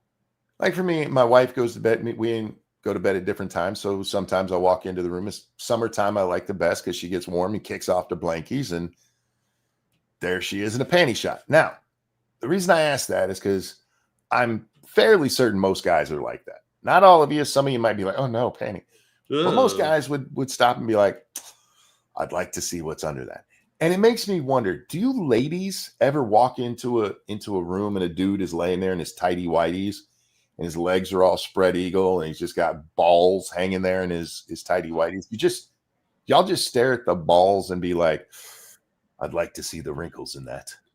I doubt they do because, I mean, men are weird looking. We are, but they hump us, so they got to find something attractive about it. Yeah, well, money helps, but they seem to be turned on by something other than physicality because they would have to be. Bullwinkle, thank you so much. Who says, just want to say you have a wonderful chat. Absolutely. Absolutely. Oh, yeah. 100%. I'd stop and tilt my head just looking for a moment. Yeah. No, look, I tell my wife, like, yeah, you were laying last night. And because my wife likes to do this when she's sleeping on her back, she'll kick up her one leg and have the foot flat on the bed and her knee bent. Oh yeah. But she's sleeping, so it falls to the side, and it's like she's tempting me. It's almost like a come take it, and I'm like, I know that's a trap. That's like petting Phoebe's belly. Yeah, yeah, they're very similar traps. You just because you want it doesn't mean you can have it. I ain't waking my wife up being like, "You made me Randy." Because she'd be like, "I'm gonna stab you." Why are you waking me up? Stop. I don't need those pictures. You don't have them. You don't know what Lady Monkey looks like. For all you know, she looks like me. Also, don't take pictures when they're like that. They consider that really creepy. That I'm on their side with. Bless you. Excuse me. Oh my God. So Phoebe doesn't like to be in my room because I close the door and she hates closed doors, but she loves to come in here. So she'll come in and she'll do a couple circles and then she's like, I'm ready to leave. The other day she came in and she's laying down and she's actually calm and she's almost asleep. And then I sneezed. What the shit was that? Let me out. I did not even see the cat move the 5 feet she had to get to the door. She does not like sneezing. She sneezes all the time, but if you sneeze, it's apparently a major goddamn issue. Yeah, well, that's pretty much anything people do that cats don't approve of. You moved your leg. I didn't like that. What the fuck? They're very particular animals. Yeah, they're interesting. From Archer the comic, what was? Stop! I can only get so hard. Oh, gotcha. Okay. Yeah, it's Krieger. I don't know that from them. I know that just from the internet in general. That's from like the Yahoo chat days. Only back then it was a really different experience. Do you remember the Yahoo chat days? Yeah, I didn't get on there too much because it got kind of annoying. This is going to surprise you, but I used to go in and argue politics. Yeah, it doesn't surprise me at all. Yeah, I've been this way a long, long time. You know, it's one of the things I like about politics is there's always an argument to be had. Well, there's a lot of things to argue about because people are different. All right. I have a headache. I want to take these no game stream tonight, guys, because I'm not wearing my headphones after this. My head still hurts from that. I'll have to tell you the story offline, Jack. I told him at the beginning of the show. But we're going to wrap up here. Thank you so much for coming and hanging out with us tonight. Thank you for the donations. You guys are so very kind. You really are the best audience in the world, and I mean that. Oh, Jack, excellent. anything you want to show? I'll drop a link to something or other. Thank you guys for the tips and all the support you give us. It's greatly appreciated. You guys are really cool. Evolve says there's not always an argument to be had. Clever. I see what you did. That's called bait right there. That is bait right there. Absolutely. Jack, a pleasure as always. Always glad to be here. Ladies and gentlemen, take care of yourselves. We love you. We'll see you on the next one. Bye now. Bye, everybody. Jack. I hurt my head today because, of course, I did.